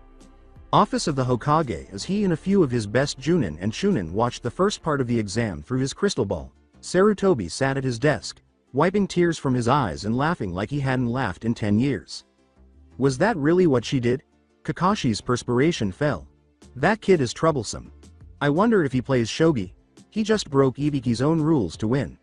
Shikaku conversed with Shuza. Katetsu was clearly cringing when Izumo shivered and said, Ibiki is so going to be royally pissed later. Naruto.kun might have just earned his rank, don't you think? Kurenai-chan? Asuma inquired. Kurenai just nodded stupidly while staring at the crystal ball in disbelief, then turning back to Asuma and the laughing Hokage. Exam room. After the second proctor introduced herself and gave them an hour to get ready before the second exam started at training ground 44, those who had passed had begun to file out of the exam room. Sakura needed to get any last-minute supplies, so Naruto and Hinata waited for her outside her home. Naruto.kun. Yes. Hinata. Hime? Looking up at the sky, Hinata said, I was thinking, we have a home field advantage in the F. Forest, we train there, and we know where the other teams will go to find W. Water and F. Food. Now that Naruto was interested, he turned to face his girlfriend, who looked down to meet his gaze. Yes, Hime. We also know where about in the forest we should seldom wander. Think of how another team who have no knowledge of the creatures or the geography within. We have an unlimited potential to wipe out a lot of the competition, she said with a glimmer of evil in her eye. Why waste our energy fighting when we can let the forest do it for us? Naruto grinned. That plan appeals to me greatly. Sakura lowered herself from an upstairs window and remarked, that's all well and good, but we still need to be prepared for an aggressive assault. As the team hurried to the Hyuga estate so Hinata could retrieve any equipment she required, Naruto smiled and put his hands behind his head, saying, personally I'm up for a good fight, I haven't had a good scrap since Wave Country. Naruto, for his part, always carried what he needed wherever he went. Anko was in the middle of a speech about the rules when they arrived. She gave her team a slight glare in the middle of her sentence but otherwise continued, holding up 2 scrolls. After they had everything they needed, they headed toward Training Ground 44 to practice scenarios they might encounter in the forest.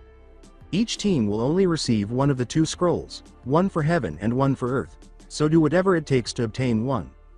As she began distributing the release forms to each team, she said clearly, you will need one of each to pass this test. You have 5 days to get your scrolls and get to the central tower in the middle of the forest with all 3 of your team members alive. If a team member dies, you cannot advance to the 3rd exam. I have papers for everyone to sign that releases Konoha of any responsibility should you die in this exam. If you don't sign, you don't enter, simple as that. There are 20.6 teams entering the forest with us. From this point on, everyone is a potential enemy, we should treat them as such. Naruto wrote on the sheets he had taken from Anko and given to his teammates. We can trust Ino, Shikamaru and Choji, I'll vouch for them myself. They said if we need allies during the exams then we could rely on them, quietly said Sakura. Are you certain that's a good idea? Naruto questioned doubtfully. Hinata said, Naruto.kun, Sakura is right, we can trust them. There's no reason why I shouldn't if you both trust them, Naruto said with a small smile. Alright, listen up. Gaining everyone's attention, Anko said, take your release forms there and exchange them for your scroll. I advise you not to advertise what you have to the other teams. You will also be told what gate your team will be assigned to. Once you have your scroll, make your way to your assigned entrance. She pointed to a small, curtained booth. Additionally, I've been instructed to draw attention to the fact that there is a residential area inside the forest, and that there is an Anbu on duty who will kill anyone found trespassing on the property for any reason. Naruto approached her after she finished her speech and said, anything to tell us before we enter? The words, don't die, caused her team to perspire as Anko shrugged and turned to leave. Oh, watch out for the team from Kusagakure, they're trouble, Anko said, half turning back to her team to get their attention. Each of the 3 nodded firmly before heading to the designated gate and picking up their scroll in the booth. Oh, who am I kidding, they won't even flinch in there. Now, I think it's about dango o'clock, Anko said, watching her team leave with a worried expression on her face. Gate. As the exam began, Team Anko stood at their designated gate, silently reviewing their weapons and equipment. Sakura and Hinata were wearing their typical black outfits, complete with the black Anbu flak jackets, and both had chosen to wear their hair back in ponytails. Unfolding a small scroll, Naruto pressed his palm against it, revealing 2 wrist guards with a puff of smoke. He removed his old wrist blades and sealed them inside the scroll, then picked up the new ones and strapped them on tightly before using his chakra to charge them. He extended the blue dot-ish metal blades from the bracers, 2 per arm, and ignited them in a sheath of razor-sharp chakra before cutting off his chakra and retracting the blades. His quiet statement, I've waited a while to bring these out and play, caught the 2 girls' attention. You've been upgraded? Sakura inquired inquisitively. After nodding, Naruto knelt down and took off both of his wakizashi. He then unwrapped the scroll further to uncover another seal, pressed his palm against it, and extracted a single, 4-foot long shakudo, whose handle and sheath were both completely black with a single white swirling flame pattern on the sheath. He strapped it firmly to his back, keeping the blade's hilt at his left shoulder for convenience. Hinata strapped a medium-sized medical pack to her back and remarked, that's new too. He gave each of the girls a wakizashi and said, yeah, and you 2 get these, I won't be needing them anymore. Are you certain? Sakura said, these look expensive, Naruto, removing the blade from its sheath to reveal the steel blade inside. She then closed it once more while glancing at her blonde teammate. He replied, rolling the scroll back up and putting it in a utility pouch, yes, I'm positive. Hinata said, N. Naruto.kun, we never got you anything, with a small crest dropped. She felt guilty because Naruto always gave her and Sakura some of the priciest gear money could buy. Just survive this test and we will call it even. Haim, your father wants to speak with both of us after the exam. He would say why, but it's got me curious. Naruto grinned. Sakura turned to the gate and grinned resolutely, saying, once we're done here, I'll buy you bowls of ramen. Naruto turned to face the gate with Hinata. Deal, and grinned. 70. 5 people hurled themselves through their respective gates with reckless abandon as the gates swung open, the red light and alarm above blurring into life. Only 3 people managed to pass the threshold hold before the gates locked back up after them. After jumping from tree to tree while avoiding contact with the light coming through the leafy canopy, Naruto abruptly stopped on a very wide branch and knelt down, with his 2 teammates joining him on either side. Sakura whispered, what is it, as her emerald eyes scanned the tree line ahead. 3. Heading west across our current path, hopefully they should pass by us, Naruto said, holding up his hand flat before nodding directly in front of them. With a tone of surprise, Sakura said softly, we're not attacking? Not yet, we can't afford to leap blindly into fights, we're probably the most advanced team from Konoha here, but we know nothing of these foreign ninja, some of them could have years of experience on us, replied Naruto. Hinata muttered, what good is it to be a chunin if you're dead or crippled? Exactly, after a few more moments of waiting, they began to move silently forward, deeper into the forest that was getting darker by the second. The 3 didn't stop for another 15 minutes, but as a slight breeze gathered around them, they noticed a low whistling sound in the air. As the tremendous pressure of the wind blasted through the forest, Sakura was blown away first, then Hinata, and finally Naruto lost his hold and was flung back through the forest. This is a massive futon jutsu, brace yourselves, Naruto yelled. Hinata. On my head. Hinata awoke slowly, rubbed her head, looked around her and realized she was alone, gazed up at the setting sun, and slowly stood up. As she brushed herself down, she muttered to herself, I'm alone, that's not good. Not for you princess, but for us, it's quite a convenience, but I must say you are a pretty little thing. Hinata turned to see 3 boys with rapacious smiles staring down at her. Examining their clothing, she discovered they were from Kirigakure. She placed her hand on the wakizashi hilt that Naruto had given her. The person in the center said, we were hoping to fight that blonde guy, but your blood will have to satisfy us for now. He was dressed in black combat pants with a single shuriken holster on his left thigh, a blue long-sleeved shirt, and a Kirigakure headband tied over his shoulder like a sash. The genin on the left said, she's a Hyuga, look at those eyes, disgusting. He was wearing a gray camouflage jumpsuit with multiple belts that Hinata assumed held water bottles. His Hite.8 hung around his waist like a belt. The third, who wore a dark blue sleeveless shirt and dark blue combat style pants to match his shuriken holster on his right thigh, appeared to be staring at Hinata with the instinct of a natural predator, much like a cat would watch a mouse. There was a big cleaver style blade on his back. Oh Kami, I hope she gives us a good hunt. I like it when they cry. The fear that had been lurking in the back of Hinata's mind ever since her attempted kidnapping began to grow. A shiver began to creep up her back. As Hinata reached from the wakizashi's hilt to her utility pouch, she reflected, I would only last a few minutes before they wear me down in my current condition. Let's let her run a bit. I want to feel the same satisfaction of the hunt. I want to feel that same rush again, just like last time. As she leapt back away from the Kiri.nin, Hinata withdrew 3 kunai, sending them hurtling through the air at breakneck speed. The middle kunai burst into a massive cloud of white smoke, while the other 2 exploded. Though she hadn't stayed to observe, Hinata had already started racing through the forest to gain some distance, using her innate flexibility to dance over and around every barrier in her path. Arg, that little bitch. The boy in the center looked to his right and said, we let our guard down, it won't happen again, Kazuki, find her, before continuing. The boy nodded and made the Ninpo, Kirigakure Kankaku no Jutsu sign with 3 hand gestures. Hinata halted and hid behind a tree to catch her breath. She was certain she had some nasty bruises under all of her clothes from the violent fall caused by the wind jutsu, so she tried to calm her breathing and massage her temples to ease the increasing pain behind her eyes. She sighed, wondering whether Naruto and Sakura were alright and whether she had let the Kiri team off the hook. She was suddenly thrown forward when the tree she was leaning on exploded in a shower of splinters and water. Her body felt like it was on fire, but she didn't have time to think because she pushed herself to stand and ran through the trees as quickly as she could. Only then did she realize that the forest was now covered in a dense mist. Leaping over a log, she found herself sliding down a muddy slope, dropping off the end and landing hard on her back. She opened her eyes and scrambled back, pressing her body against the dead branches and mud. Slicked vines beneath the slope she had so gracefully traversed to find a hollow opening beneath the decaying vines and leaves. She quickly squeezed herself in and threw herself down onto the cold earthy floor with a dull thud. She immediately started to control her breathing to calm herself as she clutched her arm as a sudden pain started to throb, feeling a wet warmth that was slightly sticky and what she assumed was wood protrude from her arm just above her elbow. Just above her, there were two thuds and then a voice of rage. "I told you not to use the water bullets. We'll catch her with the water whip technique, you fucking moron," she heard above her. "I'm excited. I can't help it. Then leave it until we're done with her. Then you can use your most destructive technique to tear her limb from limb as you please. Spread out and find her, before her blonde teammate does." She heard the other boy grunt and they both ran off, leaving her alone for the time being.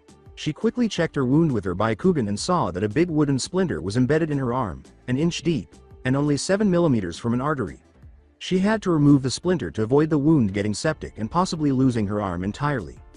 Reaching up to her arm, she grabbed the blood-soaked spike firmly and inhaled deeply before tearing it from her arm with a painful squeak. Even with the mist team searching for her, she refused to give herself the satisfaction of a painful cry. Then she grabbed a pair of surgical forceps from her first aid kit. As she inserted the forceps into the ragged rip in her arm to extract the final pieces of wood, she glanced at it and silently gritted her teeth.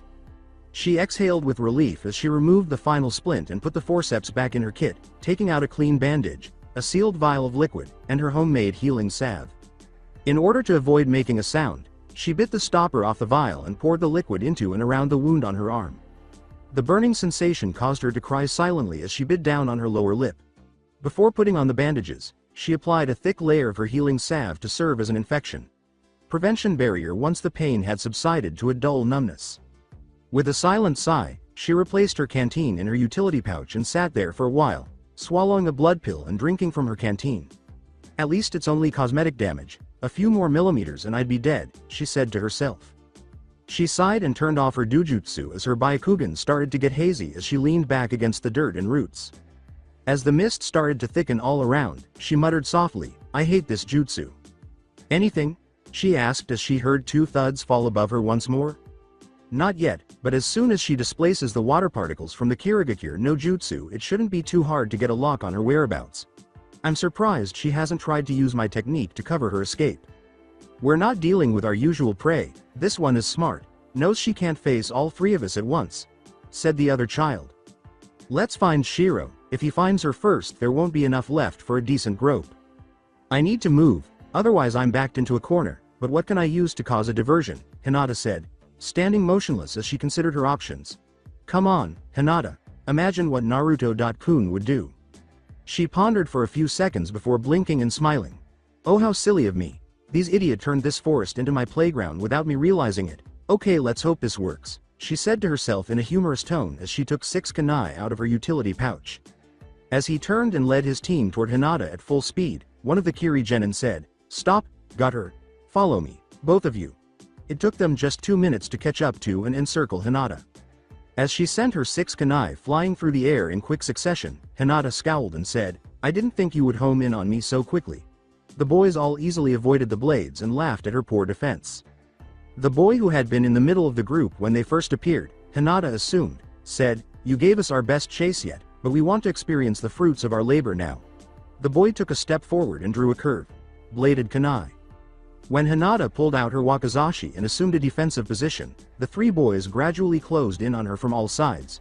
She quickly spun on her heel with the intention of using the blade's tip to cut their sensor's throat, but the tip instead caught the boy's chin, dragging her back by her hair and throwing her to the ground.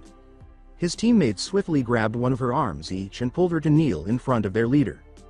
The Kiri genin and his teammates chuckled as they said, "I will be extra rough for that, all he has is his rugged good looks." He moved forward and grabbed Hinata by the throat, making her look up at him. Beneath her flak jacket, he hooked the tip of his curved blade and began to slowly cut through the hard fabric. She fought against his hold. In order to hit the Kiri Nin in the jaw with the heel of her sandals with just enough force to send him reeling to the ground, Hinata charged chakra to her legs and was able to jump upward a little. "You okay, Kuroma?" Shiro inquired. He got up and rubbed his now bruised jaw, saying, "That fucking hurt." He growled as he stepped forward and gave Hinata the backhand. "I'm going to literally ruin you for that," he said. When he heard her laugh, he grabbed her flak jacket by the collar on both sides, ready to rip it open. "I can't believe you fell for my trap, what?" Before he heard a recognizable sizzling sound emanating from Hinata's body, Kuroma scowled slightly as he looked down at her smiling face, which had a silvered glistening crack. Kaboom! Dust, ash, splintered wood, and leaves rained down over the area as the blast engulfed the three boys and violently spat them out. The resulting explosion was a spectacular display of sheer firepower. Using a tree as support, Kuroma swore as he struggled to his feet. His eyes followed up to discover that his forearm was literally covered in tiny icicles, each no bigger than a nail, as he immediately grabbed at his leg to discover shards of ice sticking out of his thigh. Despite his superficial wounds, he tried to stop the world from spinning around him by steadying himself against the tree once more. He shook his head and tried to focus his vision so he could see through the smoke, but as he took a step forward, he fell to his knees and began to vomit violently. After a moment of blinking away tears, he was able to focus his eyes better. He wiped the blood from his ears and nose and looked around before he shakily got back up on his feet. He was first met by the sight of Kazuki, who lay against a tree trunk, his body burned and rent. Although Kuroma could see that the boy had been killed by ice shards, blood still pitifully attempted to pulse from the boy's jugular, signifying that he was nearing the end of an agonizing death. With a desperate glance around, he yelled, "Shish! Shiro, Shiro! Where are you?" As the other boy emerged from behind a tree and turned to look at Kuroma slowly, blood poured freely from under his hair down the side of his head. "Here, Kuroma," he said. His right arm hung still at his side, blood streaming down and off his fingertips, shredded muscle and skin hanging from bone, twitching slightly as he leaned heavily on the tree beside him for support. Shiro said, "Bitch G. Got us with an ice clone, I can't F. Feel my arm," as he began to lose his footing. He took a few unsteady steps forward and said, "I can just about walk, K. Kazuki's dead, let's just kill this bitch, call it quits." Shiro's head was thrown across the clearing without a response from his teammate. After landing in a crouch in the clearing, Hinata slowly stood up with the now bloody wakizashi in her hand and turned to face Kuroma. She was panting but still glaring at him. Kuroma's eyes darted to Hinata as he ran through a series of hand signals as quickly as his broken body would permit after he saw his teammate's head roll to a stop and felt his rage bubble over. Kuroma exclaimed, "Sweden! Sweden!" before spitting a constant stream of water at Hinata. Hinata's eyes widened a little, and then she instantly spun, releasing the last of her chakra and throwing the wakizashi to the ground. Kaden. The jet stream just struck and spun off the chakra dome, and her defense held firm. The two genin halted their assaults, facing each other and panting. They both witnessed it. One would perish here, right now. By hurling shuriken at one another, they countered each other's attack. Hinata's open palm blocked Kuroma's attack when he drew a kunai in reverse grip and tried to knee her in the stomach, but the kunoichi palmed the knee away as well. At last, he looked up to see Kuroma with her Byakugan burning. As she forced the boy to drop his kunai by thrusting her open palm into his stomach and then into his right shoulder, she said, "I may not be the strongest in my clan, but I am still a Hyuga." Her palm again touched his chin before returning to her position. As her opponent was flung back through the air like a rag doll and landed hard and roughly on the ground, she exclaimed, "Hake Kusho," with her palm outstretched. As her eyes deactivated, she thought, "Damn. That last attack has left me with little to no chakra. I can't even maintain my Byakugan." She ran at Kuroma as he slowly got up, drawing a kunai, prepared to put an end to it. Hinata used her entire weight to bear down on his throat with the blade, which was just inches from him when he spun, caught her wrist, and fell onto his back. His free hand sprang up and clamped down on her throat. As his hold tightened, he snarled, "Fucking die." He then released his hold and backhanded Hinata, sending her skidding a few feet away along the floor. When Kuroma saw the abandoned wakizashi, he staggered desperately for it, his fingertips lightly brushing the hilt before his whole body jerked back to the floor. His hand shot up to her throat, squeezing tightly as he pushed her away with all of his waning strength as Hinata bared down on him again and tried to pierce his chest with her kunai. one hand each on Hinata's throat and one on the kunai attempting to pierce Kuroma's flesh. With her mind racing, Hinata ripped her tanto from its sheath and slammed it down in a vicious blow to Kuroma's shoulder, releasing his hold on her throat. She felt her consciousness slipping as she clawed desperately for air, her world spinning, and the edges of her vision rapidly turning black. She brought the blade up again, twisted it, and tore it out again, ignoring the boy's cries of injury. "No, stop please." In order to leave her victim wide-eyed and gasping, with fear etched on his face, Hinata brought her blade down into the boy's side one last time, sliding it between his ribs before ripping it out completely. Kuroma's body tensed, and as it gradually relaxed into the dirt, he coughed up a tiny bit of dark blood. With her hand still firmly gripping the blade, Hinata leaned over the body, gasping for breath. After a few moments, she slowly withdrew the blades and staggered back to her feet. She sat at the base of a tree and stared at the boy she had just killed before tumbling back. After a few minutes, she simply stared at the body a few feet away. One tear trickled down her cheek, which she wiped away before slowly standing up and moving forward. Before lowering herself to her knees and rolling her adversary over, she gazed down at his open, dead eyes and searched his utility pouch until she found what she was looking for. Grinning to herself, she grasped the earth scroll and stuffed it into her own utility pouch. She then glanced around the area before leaping into the trees to locate Sakura and Naruto. "Sakura." Sakura heard a muffled voice calling her name, and she opened her eyes, squinting slightly in the light. She turned her narrow eyes to Ino's face, who was still yelling her name. Sakura complained as she slowly sat up and rubbed her head. "I'm fine, Ino. I just took a hard hit, that's all."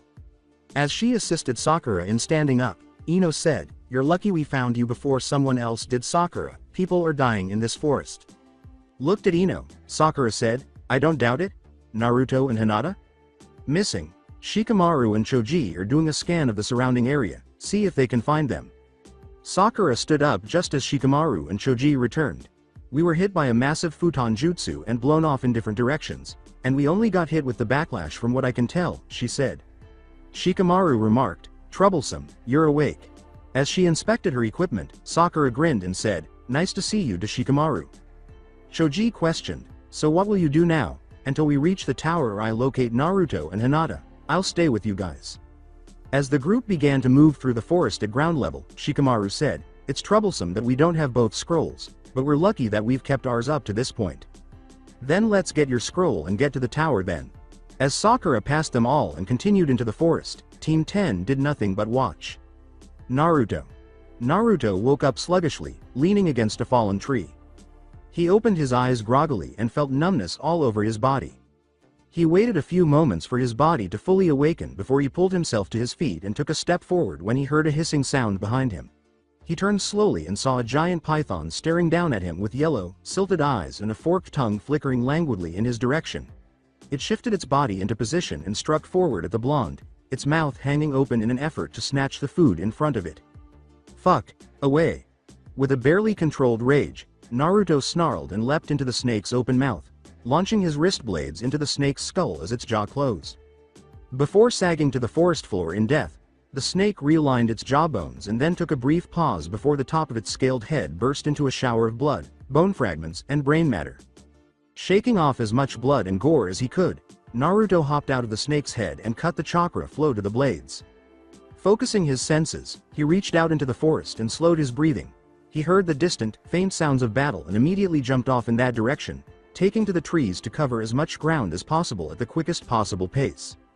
As he leapt through the trees, he could hear the battle drawing nearer and nearer. In less than a minute, he would be in the thick of it. He drew his katana, bursting through the tree line and landing on a huge, wide branch, slaying his weapon down viciously into the path of what Naruto could see as a head with its neck stretched.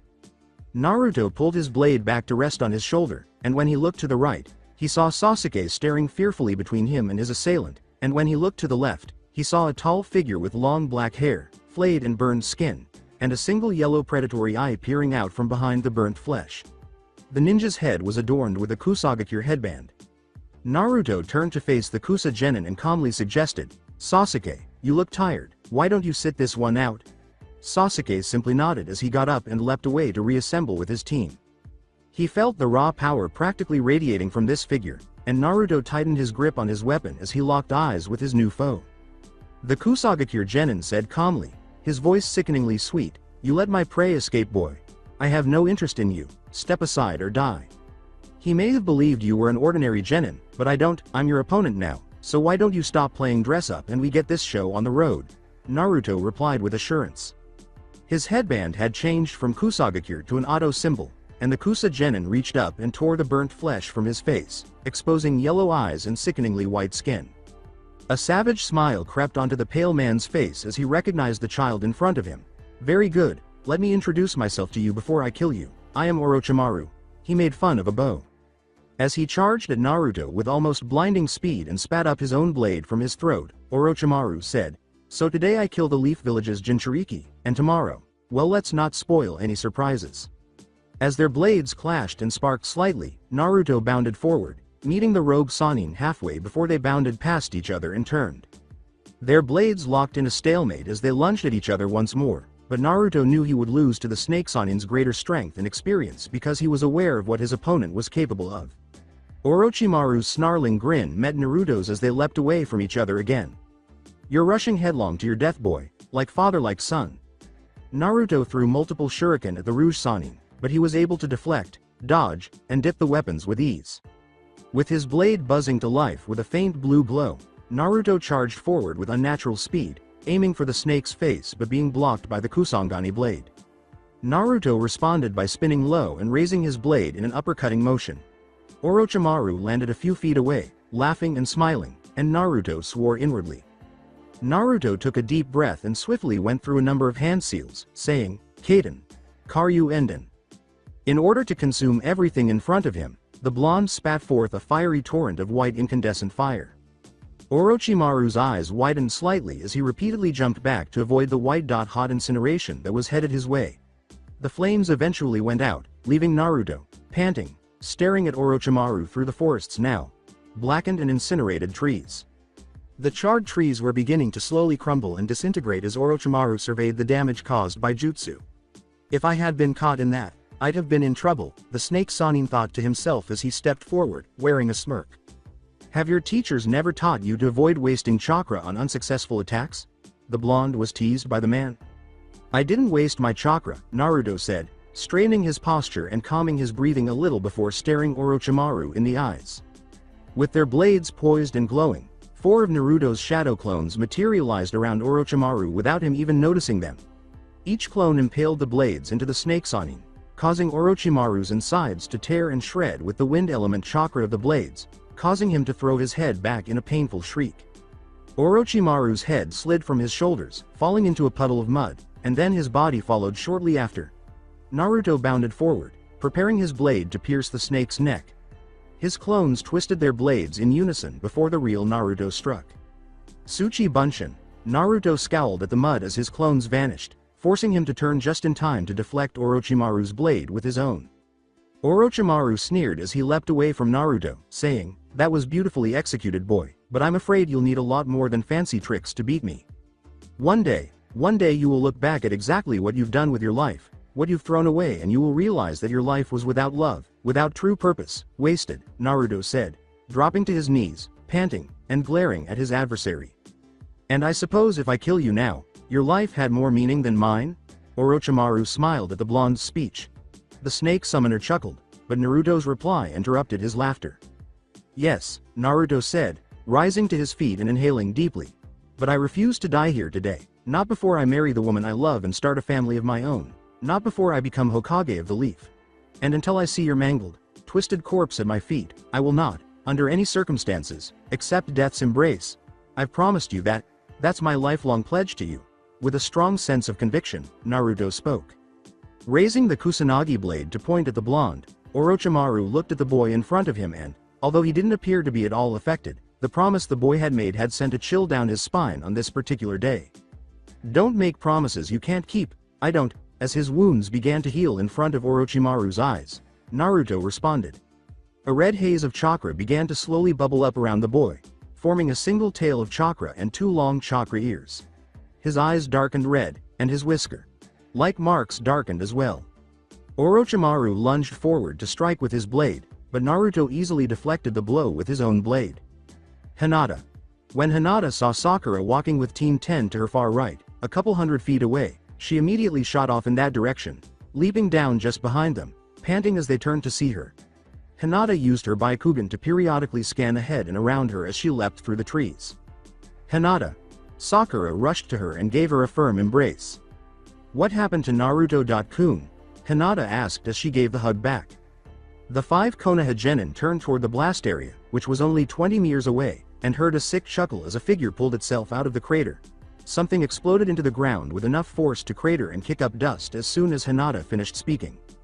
Ku. You hit hard when you use its power, but it's still not enough, boy. Just then, a battered and weary Naruto emerged from the tree above the figure. Orochimaru looked to the 5 genin behind him and grinned, saying, "It would seem your power is spent and you've barely been able to land a few superficial hits on me." In this moment, Naruto felt a slight tug on his mind and a fiery burning power radiating from his very core, spreading through him like a fire. He used the tree trunk to support himself as he noticed the Hinata behind Orochimaru. His breath caught in his throat and fear gripped him for the first time in a long time. He felt a huge surge of raw, untamable power at his fingertips, and he stared down at Orochimaru, who raised an eyebrow at him, saying, "Not spent after all." Naruto leapt from the tree and struck Orochimaru with his sword, but the traitor blocked his blade.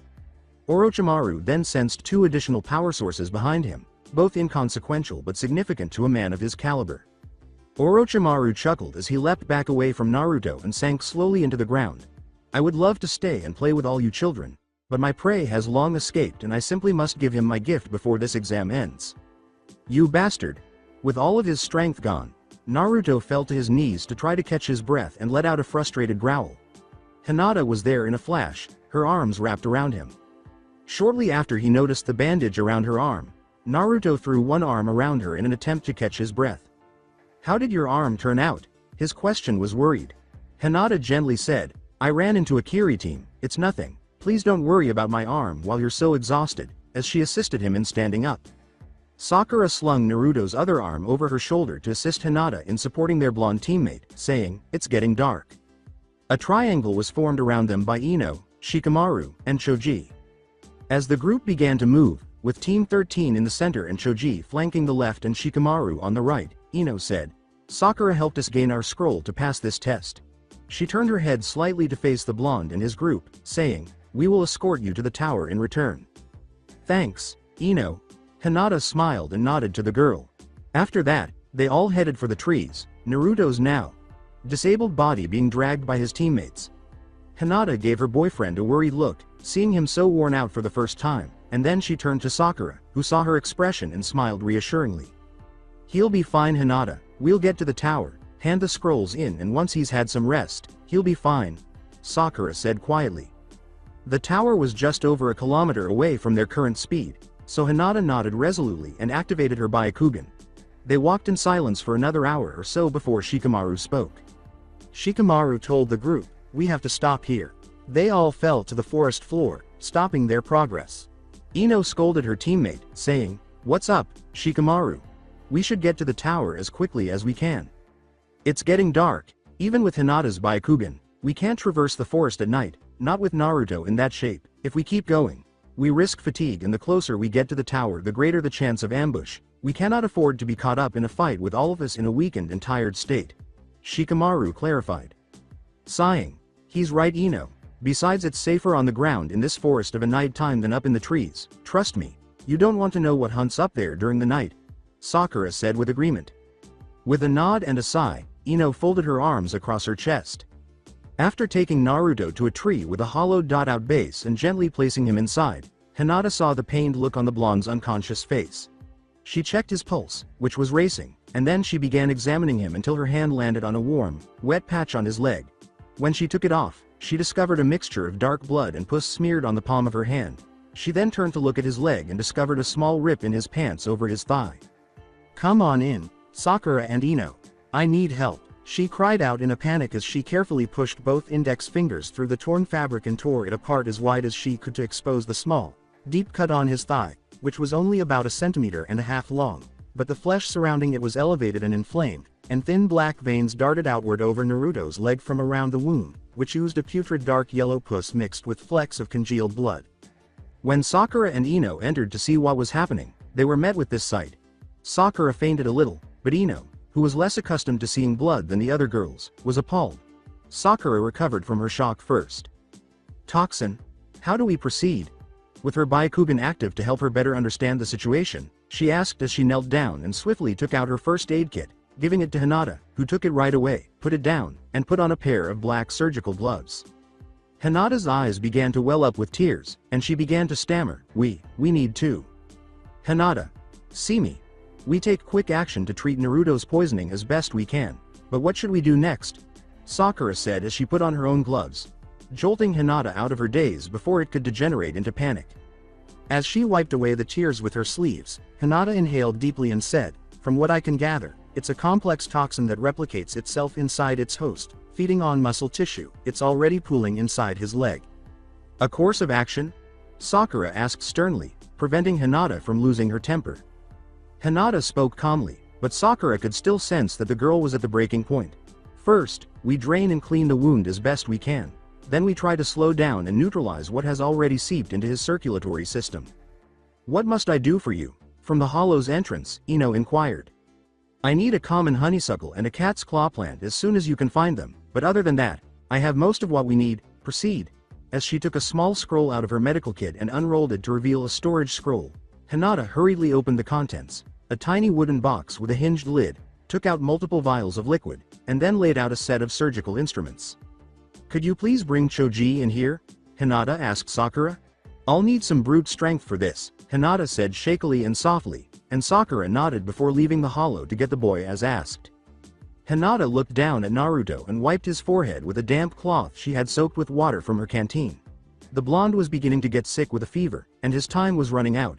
She steeled her resolve and gave him a gentle pat on the cheek while whispering to him, her voice cracked with grief, I'm sorry Naruto-kun, but I'm going to have to hurt you, to save you. So that's it for today. I hope you guys enjoyed it. Don't forget to like, share and subscribe to the channel for more awesome stories like this. Thank you. See you all in my next video.